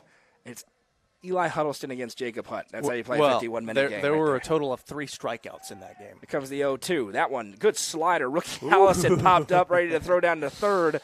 But we've seen that call go against both pitchers tonight, that kind of sweeping in that borderline at the last second. It's 1-2. Throw it again if you're Wyatt Curtis. He kicks and deals in the 1-2 pitch again. He did throw it again, and he got the call that time, and that one was further outside. It's a Birdie's Lounge strikeout for Wyatt Curtis. He will certainly take it. And, Jacob, tip your cap. We mentioned this may be something you want to see in a twisted way if you're Wes Shanks, because when trouble would come early in the year to Wyatt Curtis, the wheels flew off. Credit the young man out there. He's battled, and he's back in looking like himself as Gabe Gray going to stride in here. He has reached in both appearances, has an RBI single and a walk. First pitch slider misses upstairs, but this is an impressive bounce back for Wyatt Curtis within this game. Yeah, the knock on him so far this season has been when he gets behind, when he allows a couple of runs, it kind of falls apart at the wheels a little bit. This one sent way up into the air into foul territory and out of play, right towards the UCR mobile as it's Promise you it's far enough. Nah, that one didn't get there for sure. But for Curtis, I mean, you mentioned it. It really wasn't that bad through the first 2 innings. He wasn't walking a lot of guys, walked the 2 leadoff guys. Those were kind of the bad ones, you could say. He's been in and around the zone the last couple of batters, hasn't given up a lot of solid contact. That pitch misses 2-1 here to Gabe Gray. Gray has also scored a run back to open the game in the first inning. The 2-1. This is ripped by Gray, and it's going to be his second single of the game. And a 2-out base runner as Green Hill looks for some insurance here. Grayson Beasley, he reached an error and scored in the first, flew out to right in the second. Yeah, that ball was hit really well in that 5-6 hole on the left side of the infield, able to get a base runner aboard. But now Green Hill is seeing kind of rookie Allison what he can do when they're just trying to steal a straight-up bag at second base. We'll see if they're maybe a little bit hesitant to try to take that second base bag. Yeah, great. Plenty of speed there, but rookie Allison has that laser on his right hand. Fastball outside part of the zone for a strike, 0-1. The zone is expanding a little bit here in the top of the fourth, or the bottom of the fourth inning, which was a late start tonight. We're okay with that. Here comes the 0-1. That one ripped over. Going to be a choice for Juju Yano. He's going to throw to first in time, and Wyatt Curtis has really settled in on the bump for Upperman. We'll head to the fifth. Good ball game starting to unfold here. It's 3-2. We'll have on this day in baseball history and also hear from our friends at the South Willow Auto Clinic and Nick's Restaurant when we come back on the Frontier Chevy UCR Media Network. Nelson Trophy and Screen Printing is proud to support student athletes and athletic departments throughout the Upper Cumberland. They're also proud to sponsor the Nelson Trophy and Screen Printing Player of the Game on this broadcast. From trophies to t-shirts, they can do it all. Stop by and see them at 120 Circle Drive in Allgood or give them a call at 931-537-9559. Nelson Trophy and Screen Printing is proud to sponsor this broadcast on the UCR Media Network.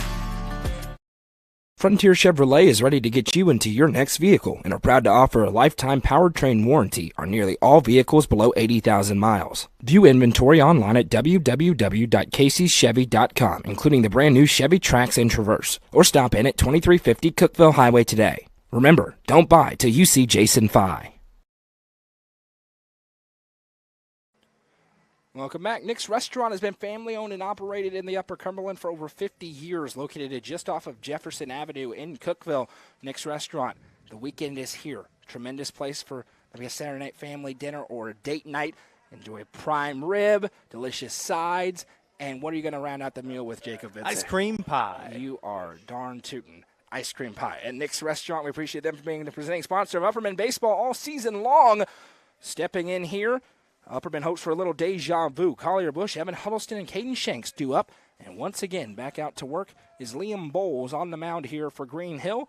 Been strong through 4 complete innings. First pitch swinging for Collier Bush, but it's right at the center fielder who's able to make the catch. Something about right down Main Street for Collier Bush, but it's a first pitch out. No problem there in center for Landon Dalton. Yeah, these hits that he's been getting have just been right back up the middle, kind of a little bit opposite field against DeKalb County, but he's barreling it up. And how many times have we seen it directly at an outfielder so far today? Evan Huddleston stands in. He's 1 for 1 with a single.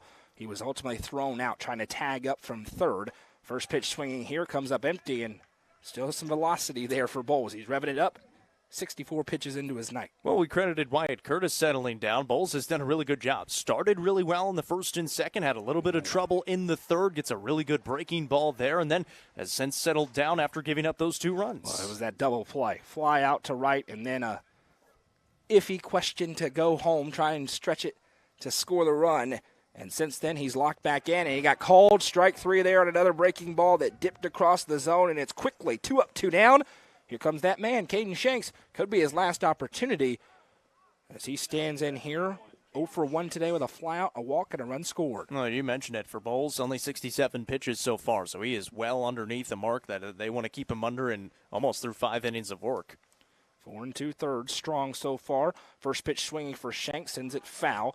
Third time seeing him, though, for Caden Shanks. If Bowles can sit him down here, really impressive work as he's been able to limit the damage this young man can do with that left bat above his head. Comes the 0-1. Breaking ball misses upstairs. 1-1.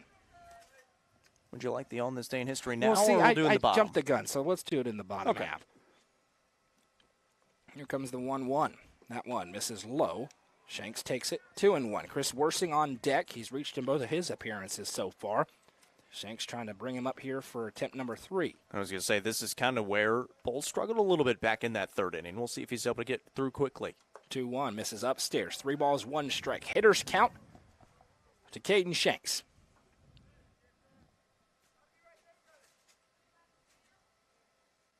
Bowles with a deep breath now kicks and deals the 3-1. And this one sent up into the air. Should be grabbable in center field. Dalton ranges under it. finds it against the lights and makes the catch, and tip your cap to Liam Bowles. He's through 5 strong innings, and Green Hill has the lead as we head to the bottom half. It's 3-2. Once again, this is Upperman Baseball presented by the South Willow Auto Clinic and Nick's Restaurant. You're watching it on the Frontier Chevy UCR Media Network.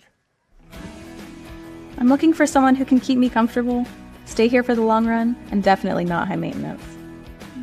Not right. Absolutely not. This one looks perfect. Find your perfect match with Hiller. Get a free UV light with select new HVAC systems, 50% off a descaler with new tankless water heaters, or free surge protection with a new whole home generator. Like that one too. From the sports field to the hunting field, our friends at Hall Sports and Outdoors can outfit anyone. Located in the heart of Jamestown at 207 South Main Street, Hall Sports and Outdoors carries everything from kayaks, fishing gear, and camo to guns and ammo. With top brands such as Columbia, Timberland, Under Armour, Asics, and much more, nobody can top their selection. Need some custom gear for your team? They also offer uniforms, gear, and custom embroidery. Stop by and see them at 207 South Main Street in Jamestown. Hall Sports and Outdoors, proud sponsor of this broadcast on the UCR Media Network.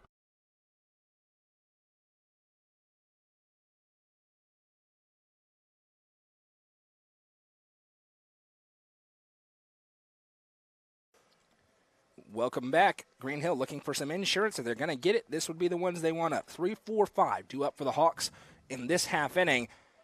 Wyatt Curtis back to work, and I did not think he was going to get to the 5th with how it started, and he is out there pitching well through 4 innings. He's thrown 75 pitches, and he goes back to work here. First pitch slider across for strike 1, and both these pitchers doing a really good job in this ball game. Well, and it's been big, too, because this game got picked up this morning. They didn't know they were going to be pitching tonight. They thought they'd be pitching maybe tomorrow, as Green Hill also has a game tomorrow against Clarksville. So they expected to be playing tomorrow, not necessarily tonight. And tip of the cap to both of them. Struggled in 1 or 2 innings and have been able to settle down outside of those. 1-1 fastball, a little tiptoe for Greenstreet as he dodges it. Reached on a fielder's choice in the first, struck out in the second. And a big score update as Livingston has taken the lead. They lead 6-5 over Stone as this one's fouled out of play here for the second straight game. Talon Hurd has checked in for Stone, and Livingston has retaken the lead. The number 2 in the rotation struggling a little bit against that Livingston lineup, and Livingston trying to stay undefeated in 7 AAA. Slider, strike 3. Another Birdie's Lounge strikeout for Wyatt Curtis. Well, and we've pretty much said it all season long for Wyatt Curtis. The stuff is not the question. When his stuff is on, he is one of the most dominant pitchers in the Upper Cumberland, one of the best pitchers in the state, and a big reason why ETSU is loving what they saw whenever they offered him a scholarship and why he committed to there pretty early on. Livingston trying to get to 6-0 in 7 AAA play. Upperman is already 6-0 in 7 AAA play. 1 series for each, Monday and Tuesday. They're both going to be favorites in those series. Livingston, I believe, has Sparta. Upperman has Cumberland County. And then a 2-game collision. If Livingston hangs on to win that game, that's a big if. Stone has a couple of opportunities with the bats. Could be a series for the district. Yeah, we're down to the final 2 weeks of the regular season. Hard to believe. The 0-1 coming here to Griggs Chandler. He's 0 for 2 with a strikeout, both times, both swinging. That pitch close but no cigar, 1-1. I was kind of talking about that this morning on Good Morning Cookeville with Jason and Sheila, saying, you know, we were just in basketball, seemed like we were go, go, go. We get into baseball and softball, and the spring sport's a little bit slower as that one gets fouled off, and then all of a sudden we're right back into the spring fling. We've got some big announcements coming for this summer. Proving Ground Season 2, new school. Where are we going? We'll announce that in the coming weeks. I don't want to spoil it, but it's going to be fun. There's the 1-2 coming here from Wyatt Curtis.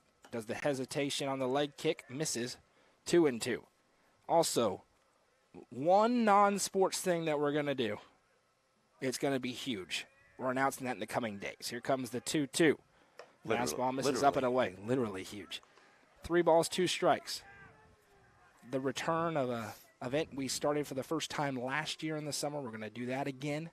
That is sports related. As the 3-2 pitch coming here from Wyatt Curtis. A fastball misses, ball 4, and Griggs Chandler goes down 0-2 and then works 4 straight balls to head down to first. Now with the bat for the Hawks, number 9, Dawn The one thing that has eluded Wyatt Curtis in this game is an inning where nobody's on the base pass. He goes back out of the stretch here against Dom Waller. Grounded out in the first, struck out looking in the third. Curtis is now at 86 pitches. It's creeping up there a little bit. And then lastly, we got some big plans for football. Going to do it bigger and better than ever, of course. First pitch swinging. That's a challenge fastball from Curtis. Fires it by. Should have some, obviously had a great football season this year, good basketball season. Should have some really competitive football games this upcoming season. No doubt about it. If you're an Upperman fan, they're trying to defend and get one more victory as the 0-1. That one. A fastball across at the knees, 0-2. One of the favorites, certainly in the East, to make it back to Chattanooga. Anytime you got the man by the name of Brunsden Chaffin back there, man in the offense. Ethan Polk, the 0-2. Fastball, called, strike three. Birdie's Lounge strikeout, second of the inning. For Wyatt Curtis, Nick Owens will stand in, trying to bring the runner around from first. Yeah, that's a really good comeback there by Wyatt Curtis. Again, you mentioned it, got ahead in the count, and the previous batter able to get back ahead in the count and again and work it. He's been working that outside part of the plate to the right. He's going to gets the call that time. All of a sudden, 8 Birdie's Lounge strikeouts for Wyatt Curtis. The 3 runs have come across. I believe one of them may be unearned. We'll have to check back later on. First pitch slider misses upstairs. It is a 1 unearned run. So he's only allowed 2 earned runs to a really good 4A team, and he's putting together a strong outing for Upperman. Here comes the 1-0. Fastball. Must have missed inside. 2-0. Runner at first is Griggs Chandler. He reached on a walk with 1 out.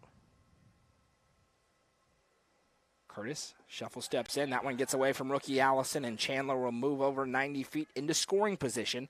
And a 3-0 count to Nick Owens. Jackson Hines behind him has scored a run. He's walked and struck out. Yeah, and that was just a pitch that got a little bit too low there. Rookie Allison didn't turn the glove over, goes between the legs and all the way to the backstop and able to put a runner in scoring position. And a 3-0 count, like he said.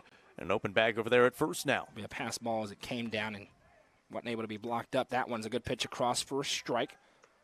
The get back pitch, it's 3-1. We're live tonight in Mount Juliet. It's funny driving through to see how Mount Juliet has grown. Is the 3-1 slider. Wyatt Curtis, I think, really wanted that call. He didn't get it, and it leads to the second walk of the inning. Runners at first and second for the 7-hole hitter, Jackson Hines. Well, and for Curtis, bag was open. Creates a force out at any bag now. He got 2 outs in the inning. I think he has a legit gripe on that one. Looked like it dove across the zone, but talking about Mount Juliet, how it's exploded. When I was growing up in Murfreesboro, Mount Juliet, kind of like Murfreesboro. Wasn't huge, didn't have all those things going on. Is the fastball thrown by for a strike? Well, now it is very different. And you and I talked about it as well. Cookeville is turning into that town now. That is foreshadowing. I've seen it. Murfreesboro, Mount Juliet, and we know what's next in that line. It's us. The 0-1 slider. This one's weakly rolled over. It's going to stay fair. It's going to be a tough play. Alec Wilson comes up, and nobody's covering the bag. Now runner heading home, and he's going to be caught in a rundown. Heads up play. Allison pump fakes, and now will hold. And I believe Wes Shanks or Coach Drombarger was saying no, no, no. He didn't want a mistake on the throw. And it's just going to be everybody's safe, and the base is loaded with 2 outs here. And the 8-hole hitter coming up next. It's going to be rolled a single for Jackson Hines as he just rolled it into no man's land in the infield. Bases loaded for Braden Barton. He's 0 for 1 with a fly out to center and a walk so far. If that throw is not accurate, it's a run across to score. Instead, they want to go one-on-one with the 8-hole hitter here. Well, you did have, I believe it's Collier Bush out there in left field. Yes, you did. He was backing up the throw, so he at least would have been able to knock it down if it does get past shoot. But there's no question that a coach was yelling. Yeah, no, absolutely. No, yeah, you could hear it through the headset. We'll see if it backfires or not. First pitch in from Curtis is a fastball for called strike 1. He's at 98 pitches. It may be Chris Worsing coming out in the 6th. We'll have to wait and see. They hope it's in the 6th to get it out right here. Remember that moment. Here comes the 0-1. Swung on and missed 0-2, and Wyatt Curtis trying to reward his coach. That's a faith in your pitcher move. If you're the coach right there saying, don't throw. Yeah, just focus on the batter, get that final out. He's ahead 0-2. Is it slider or heater time here for Wyatt Curtis? Barton stands in. The 0-2 swung on, foul tip. Good battle swing there, and we'll do it again. Hey, he's been really good at the plate today, working these at-bats, getting a couple of bunts down, but able to swing at it well. 0-2 with 2 outs. The bases are loaded. It's the third time in this game that the Hawks have had the bases loaded, and Barton wants to make Wyatt Curtis think about it. He calls time and steps out. I like that. You don't see that a whole lot at the high school level. You can call time, Well, especially with 2 strikes. I was a menace. I was calling time all the time. Here comes the 0-2 from Wyatt Curtis. Slider, and he got him. A Birdie's Lounge strikeout and a clap of the hands for Wyatt Curtis. That's a big-time punch-out for the senior. Upperman looking to tie it up. When we come back, it's 3-2, heading to the 6th.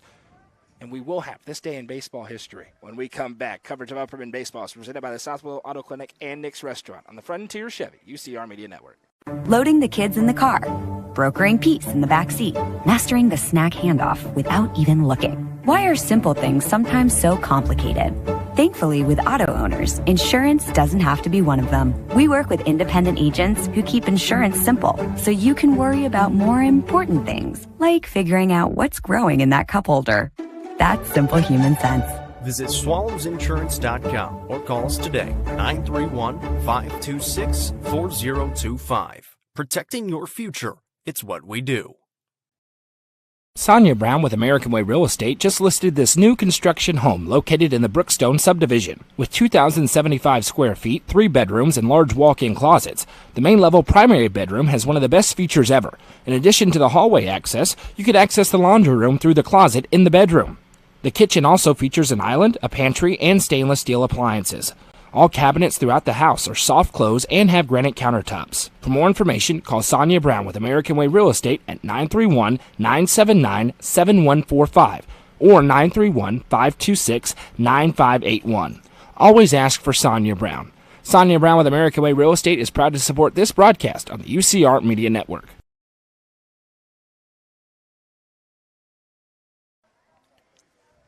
Welcome back. 2-3-4 due up for the Bees, but first, this day in baseball history. Let's go back to 1966. The Braves played their first home game in Atlanta, fell to the Pirates 3-2 in 13 innings in front of 50,671 fans. How about that?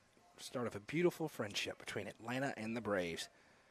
Back to work here is Liam Bowles, and why not? He's only at 72 pitches through 5 complete innings. He's facing Chris Worsing. First pitch, breaking ball, doesn't quite catch the zone, 0-1. Worsing, Wilson, and Yano due up in this half inning, and if Upperman is going to get this run back, they probably need it right now, Jacob, with how this day has gone, top of the order versus bottom of the order. Yeah, 5, 6, and 7 have really struggled, and Bowles has had their number in a couple of innings so far, going 1, 2, 3 against him a couple of times. So it's going to have to be these 2, 3, 4 guys to try to get it going. And relatively uncompetitively, it's been all Bowles, as this one for Worsing is flared out into right field. Should be no problem again. A lot of work tonight for Dom Waller. He's made it look easy. And the first batter of the inning goes down. It'll bring up Alec Wilson, 0-2 with a flyout and a strikeout. Bush and Huddleston give you a spark there. The question is, can they get it there and flip the lineup over at some point? Alec Wilson trying to get him closer to it as he stands in here for AB number 3 against Liam Bowles. Yeah, how good has he been? 75 pitches now, 50 of those have been strikes. Only really the one inning where he struggled, that one got a little bit away. You still don't believe in the announcer jinx after that one? 1-0. Never will. I don't have any inputs on how the ball is thrown. We are different people. As the one comes into Alec Wilson. This one bounces in. You sure? 2-0. We're different in a lot of ways. We're exactly the same. It's my fault that that one's in the dirt? I didn't make the throw. No, it's just the jinx. Oh. You just jinxed it. You put it out there. 2-0. Must have stepped on the say line we're very on the way different. to the mound. You all should see how many times we send the exact same message at the exact same time. This one flared out into foul territory. Will it get out of play? It will. And it's just a loud strike number 1 to Alec Wilson. I mean, the exact same message at the exact same time. Yep. Followed up by the Spider-Man meme pointing at each other. Only place we're different. He's great off the tee box. I'm great around the greens in the Birdie's Lounge Golf League. It works out. That's right. 2-1. Rising up. Watch out. Here We're coming. 2-1. Shout out Birdie's Lounge. Absolutely. In Jamestown, we've had several Birdie's Lounge strikeouts, 8 of them make it 9 for Wyatt Curtis. Wilson fouls this one back. It's 2-2. Stick around post-game. We'll have the South Willow Auto Clinic post-game show, tell you about the scoring, and have the Nelson Trophy and Screen Printing Player of the Game. 2-2. Breaking ball, and Wilson makes a good decision to battle it off, and we'll do it again. The South Willow Auto Clinic, they've been family-owned and operated in the Upper Cumberland for over 45 years. Located on, you guessed it, South Willow Avenue in Cookeville. And they are great hometown folks. They're going to shoot you straight. Whatever service you need on your car, if your check engine light comes on, they'll help you out with that. As the 2-2 sent way up into the air in foul territory. The catcher, Barton, never saw it, but it didn't matter. It got into the grandstands, and a good battle here once again between Wilson and Bowles. The South Willow Auto Clinic, anytime you get any service done, they'll rotate your tires for free. As I was mentioning, your check engine light comes on. Don't just drive around and say, it's fine. Go in there, they'll tell you exactly what's going on for free. And they're going to shoot you straight, like I said. If you need a big repair, they're going to tell you. If you don't, they'll tell you. And, of course, they're capable of doing it right there in-house at the South Willow Auto Clinic. Alec Wilson stands in here once again for a 2-2 against Bowles. He's fouled off some good pitches. Kicks and deals another. That one close, but just downstairs.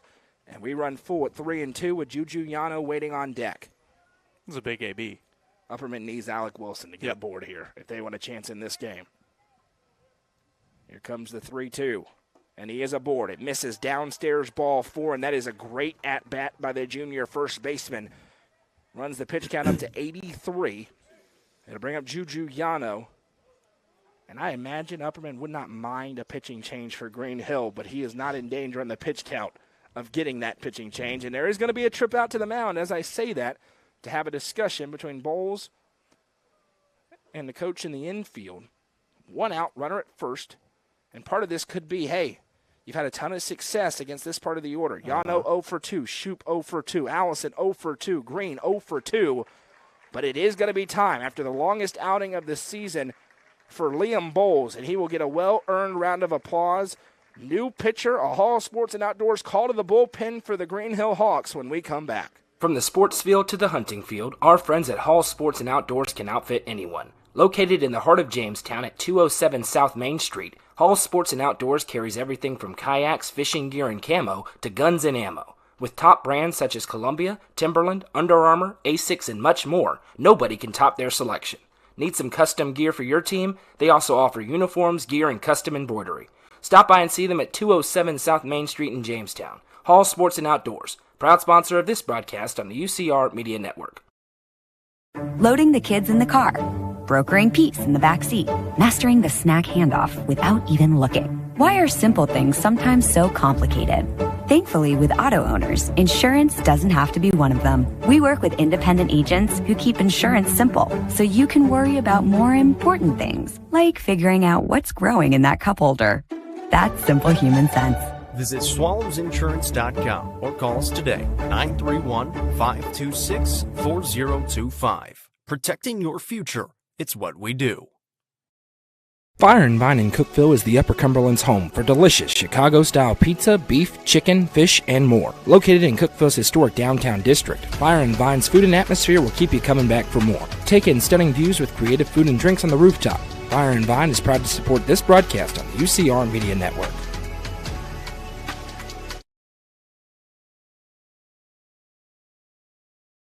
It's a Hall Sports and Outdoors call to the bullpen for the Green Hill Hawks. They give the ball to the big right-hander, Joey Greenstreet, the designated hitter. To start this game, he now goes to the mound here, and he's trying to slam the door. Jacob runners at first.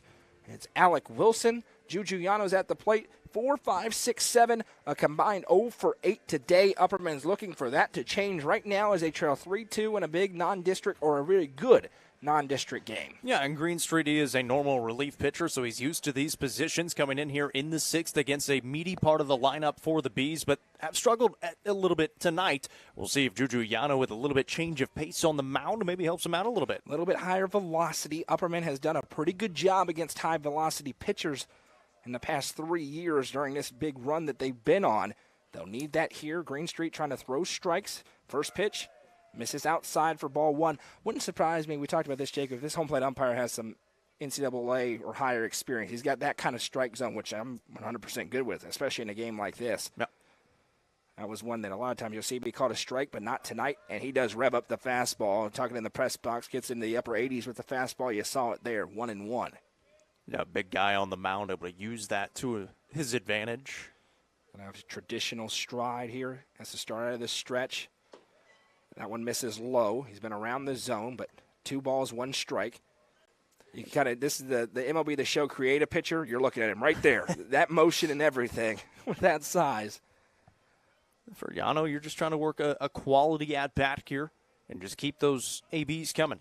Not really paying a ton of attention towards Wilson at first, and Yano rips this one. It's going to be a base hit for Juju Yano. First hit of the day for this part of the order. It's a big one for the Bees. Runners at first and second for Carson Shoup. And Shoup hit this one over at third, or hit a hard hit ball over, I should say, in the left field in his last appearance, but it was caught. That was a really well-struck ball there by Yano, finally able to get it going. He's been hitting it really well. First hit tonight, right on the screws. We talk about it all the time. He's on a lot of clutch hits in his high school career. The junior has one there. 1 out now. Upperman looking for a spark. Tying run, 2 bags away. Nobody holding Yano over there at first. He's got speed. Wilson, not as much. He's not a threat out there at second to swipe a bag. Shoup's trying to put together a competitive AB here. Yep, absolutely. Greenstreet kicks and deals. Check swing. He offered at it 0-1. And that's been that indecisiveness the Upperman can't afford right here. Shoup trying to battle in. Greenstreet, look back over.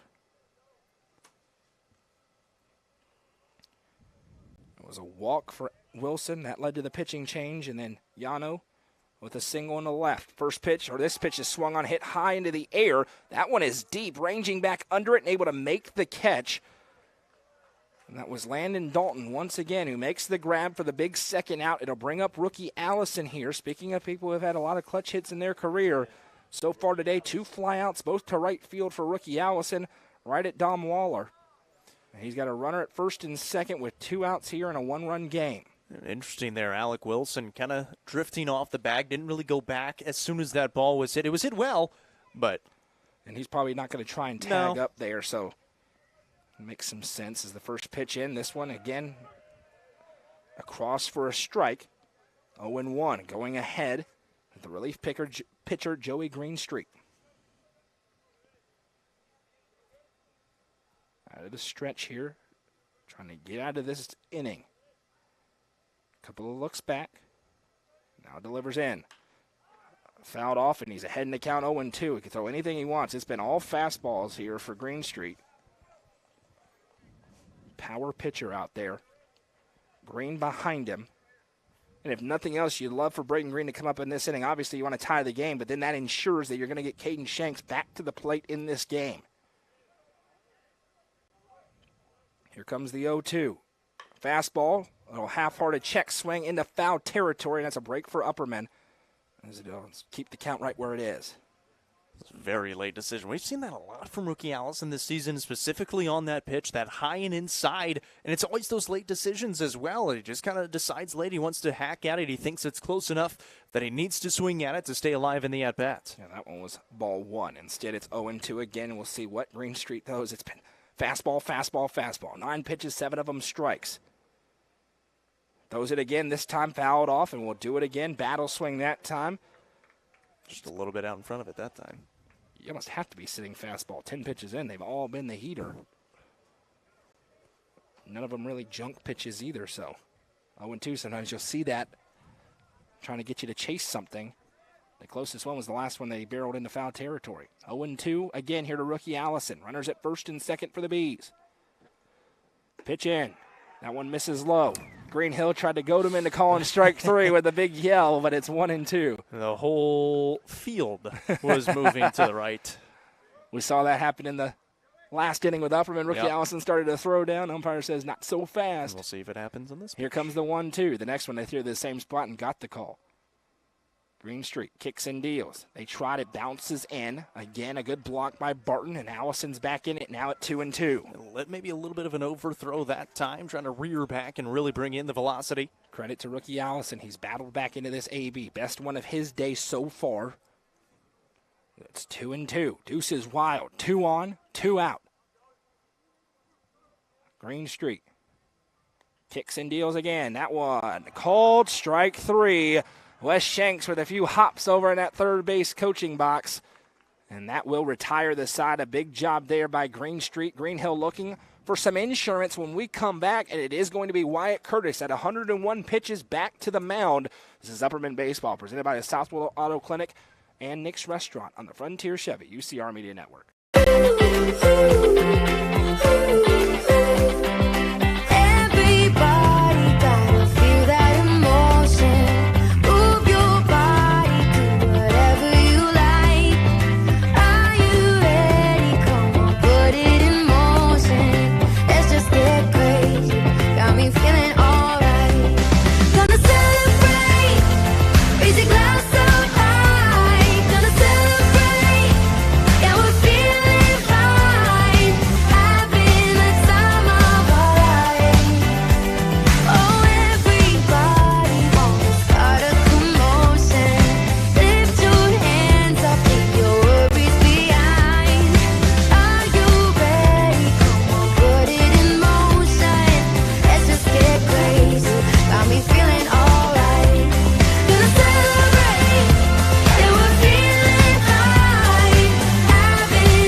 Welcome back. We wondered if it would be Chris Worsing time. It is not.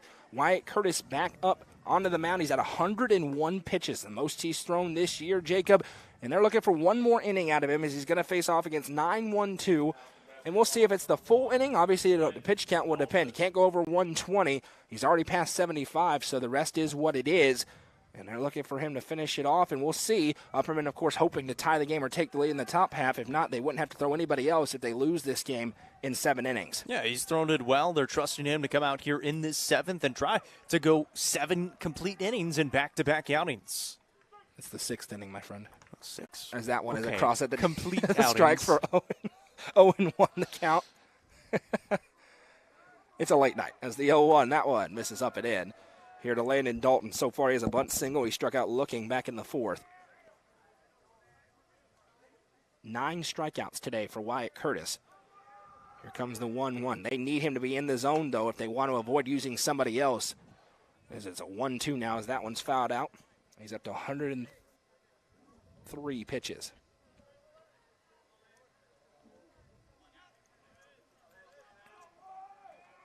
Curtis delivers in the 1-2. Breaking ball. Got him. The 10th Birdie's Lounge strikeout of the game for Wyatt Curtis. And with how it started, all the traffic on the base paths, if you look at it, it's a tale of 2 innings and then 3 after that. He is dealing. Gabe Gray going to stride in here.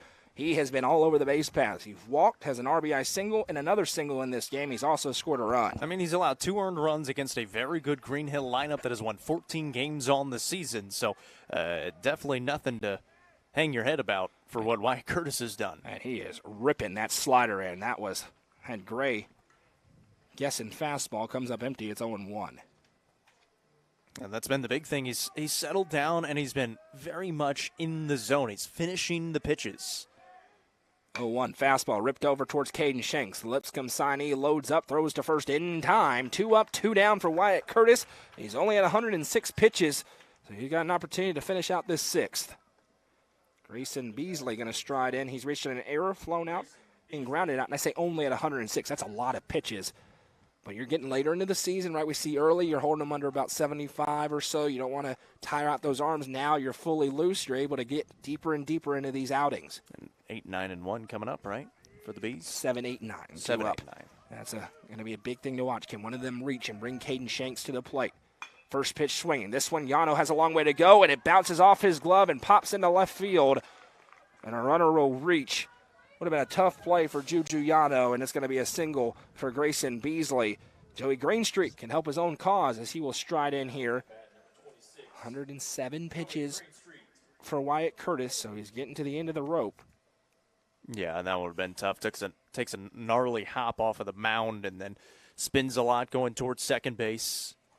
And Yano, he's gotten to a few of them, even tougher than that, but unable to glove that one cleanly. Scorekeeper actually has it 106 pitches, so that matters now as this one pops out of the glove, though, of rookie Allison. And now a critical insurance run. Stands 2 bags away at second base for Green Hill. The 3-hole hitter, Joey Greenstreet, is at the plate, and he's ahead 1-0. Well, and for Wyatt, he's only 14 pitches away. So it's probably the last guy he's seeing. Either this or the next guy. One way or the other. Yeah. Whether he gets out of the inning or a base hit or a walk. Curtis kicks and deals the 1-0 slider, brings it in on the hands and misses. 2-0.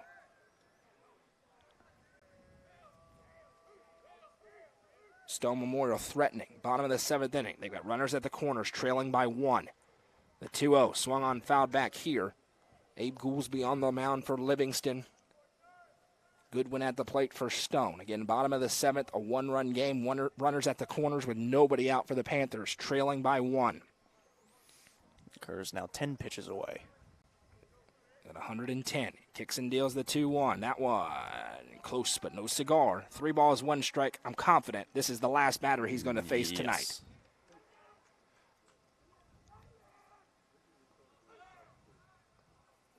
Curtis checks and delivers the 3-1. Fouled back 3-2. And regardless of how this one goes, this has been a gutsy effort on the mound by the senior lefty from Upperman. 3-2 with 2 outs, runner on second. The payoff pitch swung on. Good swing there from Greenstreet to stay alive, and he hopes to get through this AB. It's at 113 now. Yeah, Greenstreet just trying to see if he can't force himself out of there no matter what. It's at the point where the coaches are checking up saying, hey, you have him at this number? Yeah, you got him at that number? Yep. Okay. Don't want to make a mistake and go over. Here comes the payoff pitch again, and another foul off. One more time coming. And it might even be one of those because, see, they're standing out at the end of the dugout right now. They may just pull them when about 118. Yeah, you don't want to. Yeah, you don't want to get somebody going back on the stream and saying, "Hey, he threw 3 extra pitches." Okay. Especially in a non-district game they just picked up. Here comes the 3-2 again. Swung on, sent way up into the air, but Evan Huddleston is under it and makes the catch. And Wyatt Curtis is through 6 innings and only allows 2 earned runs, but Upperman finds themselves down by 1 with 7, 8, 9 due up. Joey Greenstreet probably about to head back out and try to slam the door in what has been a fun non-district matchup. We'll have potentially the finish when we come back. Coverage presented by the South Willow Auto Clinic and Nick's Restaurant on the Frontier Chevy UCR Media Network. The Crouch team with Highlands Elite Real Estate proudly presents this gorgeous home on Cross Point Drive. Boasting 4 bedrooms and 2.5 bathrooms with nearly 2,000 square feet, this home in the Prescott School District in Cookeville could be your forever home. Call 931-979-1191 for more information and to schedule a showing, or visit chadandamycrouch.com. The Crouch team with Highlands Elite Real Estate is proud to sponsor this broadcast on the UCR Media Network. Delicious Pan Pizza is Domino's best-kept secret. With locations in Smithville, Sparta, Livingston, Allgood, and 2 in Cookeville, Delicious Pan and hand-tossed pizza, pasta, and more is never far away. Use the Domino's app to take care of your game day eats today. Domino's is proud to support this broadcast on the UCR Media Network.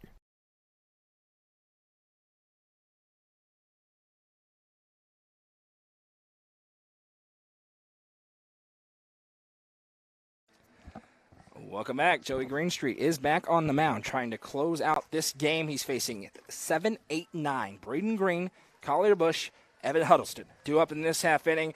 One of them, at least, desperately wants to get on to give an opportunity to the best bat in the order, Caden Shanks, who is on deck, or who's on that next position in that leadoff spot in the order. This might be a good thing here for 7, 8, and 9, and specifically Braden Green, because 8 and 9 have been pretty solid tonight. But for Braden Green, we've seen a couple of his ABs so far today where sees that first strike go by, and then the second time he kind of has that sawed-off swing, showing bunt there, but pulls it back for ball 1. Yeah, 0 for 2 with a couple of strikeouts today.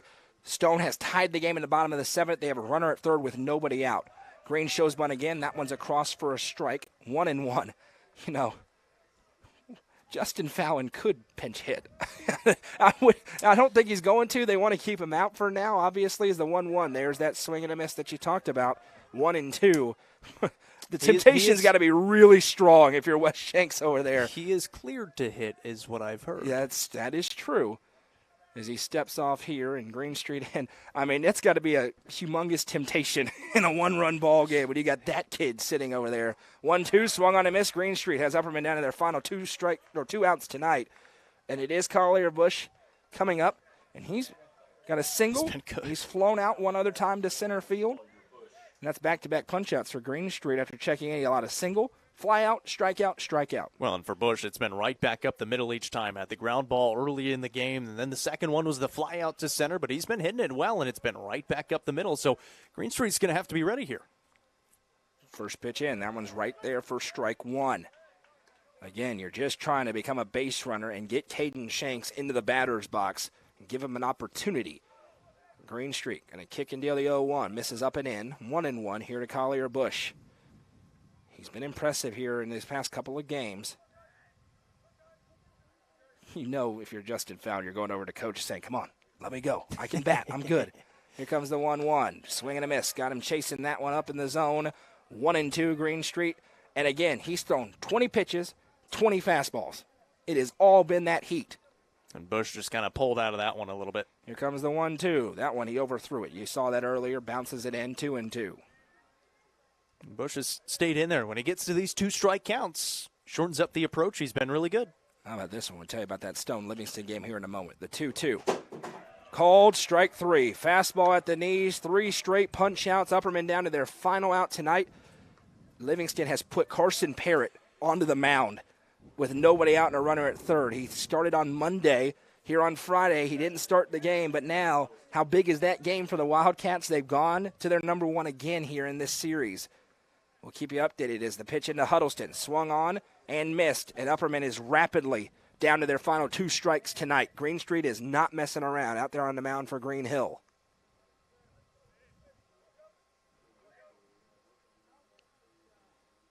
He takes a little bit more time this time. Delivers in. That one bounces. 1-1. Huddleston today, 1 for 2 with a single and a strikeout. First appearance against Green Street, though, he's throwing significantly harder than the starter Bowles. That one bounced up into the catcher Barton, so the umpire is going to come out and slow it down, give him a moment to compose himself behind the dish there. And I think if you're Upperman, you like this because Green Street's building that rhythm out there. Anything to break it up a little bit, you would take. Yeah, he's been cruising in the strike zone, just trying to disrupt it a little bit. Here comes the 1-1. Swung on and missed. Up, letter high. Upperman down to their final strike tonight in a very fun non-district game this evening in Mount Juliet. Green Street for the win. Delivers in. Misses outside for a ball. 2-2. That's a good take by Huddleston to not just be swinging away. Now if you're chasing one up, to be able to lay off that. Green Street again looking to deliver the victory for the Hawks. Kicks and deals. And Huddleston stays alive, 2-2. And we've seen a couple of times for Green Street. He'll rear back and really try to bring it home. Work it down or down and away. Try to get that final strike. That time goes a little bit closer. Good fight off. The 2-2 pitch coming home. Swung on. This one closer, but it does go foul again, and we will do it again. If nothing else, credit Evan Huddleston out there for battling, and now the cleat conveniently untied right there at the perfect time. When he went down to the knee. That's crazy. I mean, it's wild how that ended up happening for Evan Huddleston. It's almost like he's been around the game for a little bit. A long, long time. The 2-2 coming in. Once again from Green Street. Now he's going to step off. 28 fastballs thrown in for Green Street here in relief. This one sent foul the other way. And we'll do it one more time. Huddleston is making them earn it out there. The Hawks 1 strike away from getting victory number 15 of the season. Quickly back to work with a 2-2. Swung on by Huddleston. Flared out. Shortstop can't get there. And Evan Huddleston with a tremendous AB does get the biggest bat in the order to the plate. The tying run is at first with 2 outs. It is a single for Evan Huddleston, his second of the game, and Caden Shanks 0 for 2. Some may say he's due. Stands in here, but again, Green Street can throw free knowing that they're just one out away from securing the victory. We mentioned the wind at the start of the game. It is not a factor now. You look at the flag in left center, it is not moving whatsoever, just laying down, but it is a little bit colder, so the air a little bit. 30 pitches, 30 fastballs. Yeah. Will he show anything else here? To Caden Shanks standing in, or will Shanks have an opportunity to try to time up an 87, 88 mile-an-hour fastball?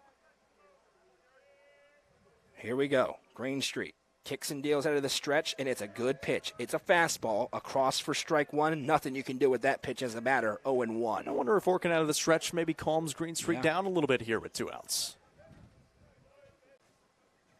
0-1 coming here to Shanks. Swings at that one. He went chasing at it with the 6-iron, and now again, Upperman down to their final strike tonight as it's 0-2, and Greenstreet can throw with confidence after that one. Huddleston takes his lead at first. Greenstreet comes home, misses outside and low. Shanks lays off, and it's 1-2. Saw Shanks choking up on the bat a little bit as well, shortening up that approach. Great battle here in this ball game. These two teams are both very, very good. Here comes the 1-2 home. Misses low. He got the called strike 3 to end the 6th, but that is a low pitch. It's 2-2 with 2 outs. Shanks back in it. Huddleston at first after the 2-out single. Greenstreet for the win again. Kicks and deals. Swung on and missed. A big-time pitch there from Joey Greenstreet. And the Green Hill Hawks hang on to win 3-2. That will be your final. We welcome you into the South Willow Auto Clinic post-game show. First time I've got tongue-tied on that all year long. Final score, Green Hill defeats Upperman 3-2. Jacob, we didn't know this game was going to be played until about 12 hours ago, but both these teams came ready to play, and that was a fun high school baseball game. Yeah, I'm glad it was played. These are two really good teams just in the state of Tennessee, and Green Hill welcomes in Upperman here to Mount Juliet and played some really good baseball today. And Upperman, obviously, they've been looking for some good opponents to play. District play, not quite as strong as maybe what they would like in their season to set them up for the postseason, so that's why they're adding these games. They add this one. And for Upperman, you can take a lot of positives from this game. I mean, you go through it and struggle in those first 2 innings for Wyatt Curtis. He settles down, plays pretty well. Offensively, you might see a little bit more that or you would like to see a little bit better at the plate, but that's nothing to take away from Bowles. And then Greenstreet on the mound, who pitched really, really well in relief.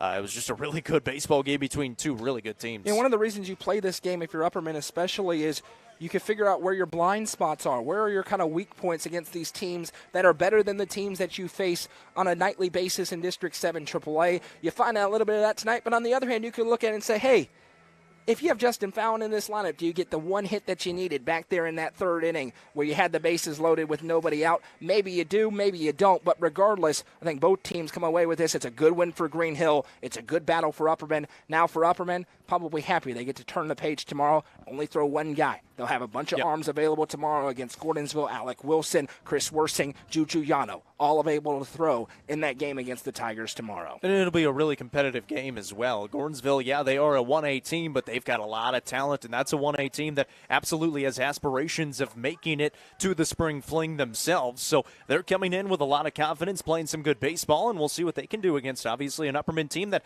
now coming off a loss on a short turnaround, but you said it too, have pretty much everybody they can go with in terms of the pitching staff. The Nelson Trophy and Screen Printing Player of the Game tonight. Jacob, who's it going to? We'll go with Bowles on the mound for Green Hill. He was really good. 5 1/3, 3 hits, 2 runs. Neither of them were earned. 2 walks and 6 strikeouts. And you go back to when those 2 runs scored. It got away from him a little bit. It seemed like they might run him out of there. He really settled in after that in the 4th, 5th, and then into the 6th inning, and where he was finally pulled. And a really good job by Greenstreet to come on. But Bowles sets the tone for this game, gets around the tough inning, and then really settles down against a very good Bees lineup. Green Hill improves to 15-3 on this season. They've got Clarksville tomorrow. Upperman falls to 11-8. Once again, all 8 losses to teams outside of the 3A classification. This 4A Green Hill team, 2 Division II teams in this state, and then other teams outside of the state of Tennessee across the southeast. They'll be back in action tomorrow at 1 o'clock against the Gordonsville Tigers. Myself and Rusty will have all the action back here live on the main UCR Facebook page and YouTube channel. Keep your eyes on UpperCumberlandReporter.com for the latest coverage of high school sports throughout the area, including coverage of that game. Rusty is there tonight in Livingston. Stone Memorial in L.A. tied up at 6. Carson Parrott on the mound. He's gotten one out. Stone with the bases loaded, trying to walk off the Wildcats on their home field because of that little change up in the schedule this week. It's not going to go final. It doesn't look like before we go off the air, but we'll have coverage on it of it on UpperCumberlandReporter.com later on tonight. Hope you'll join us tomorrow at 1 o'clock. Final score again, Green Hill 3, Upperman 2. Thanks for spending part of your Friday night here with us. I'm Noah McKay for Jacob Vincent to my right and everybody at UCR. Have a great night, everybody.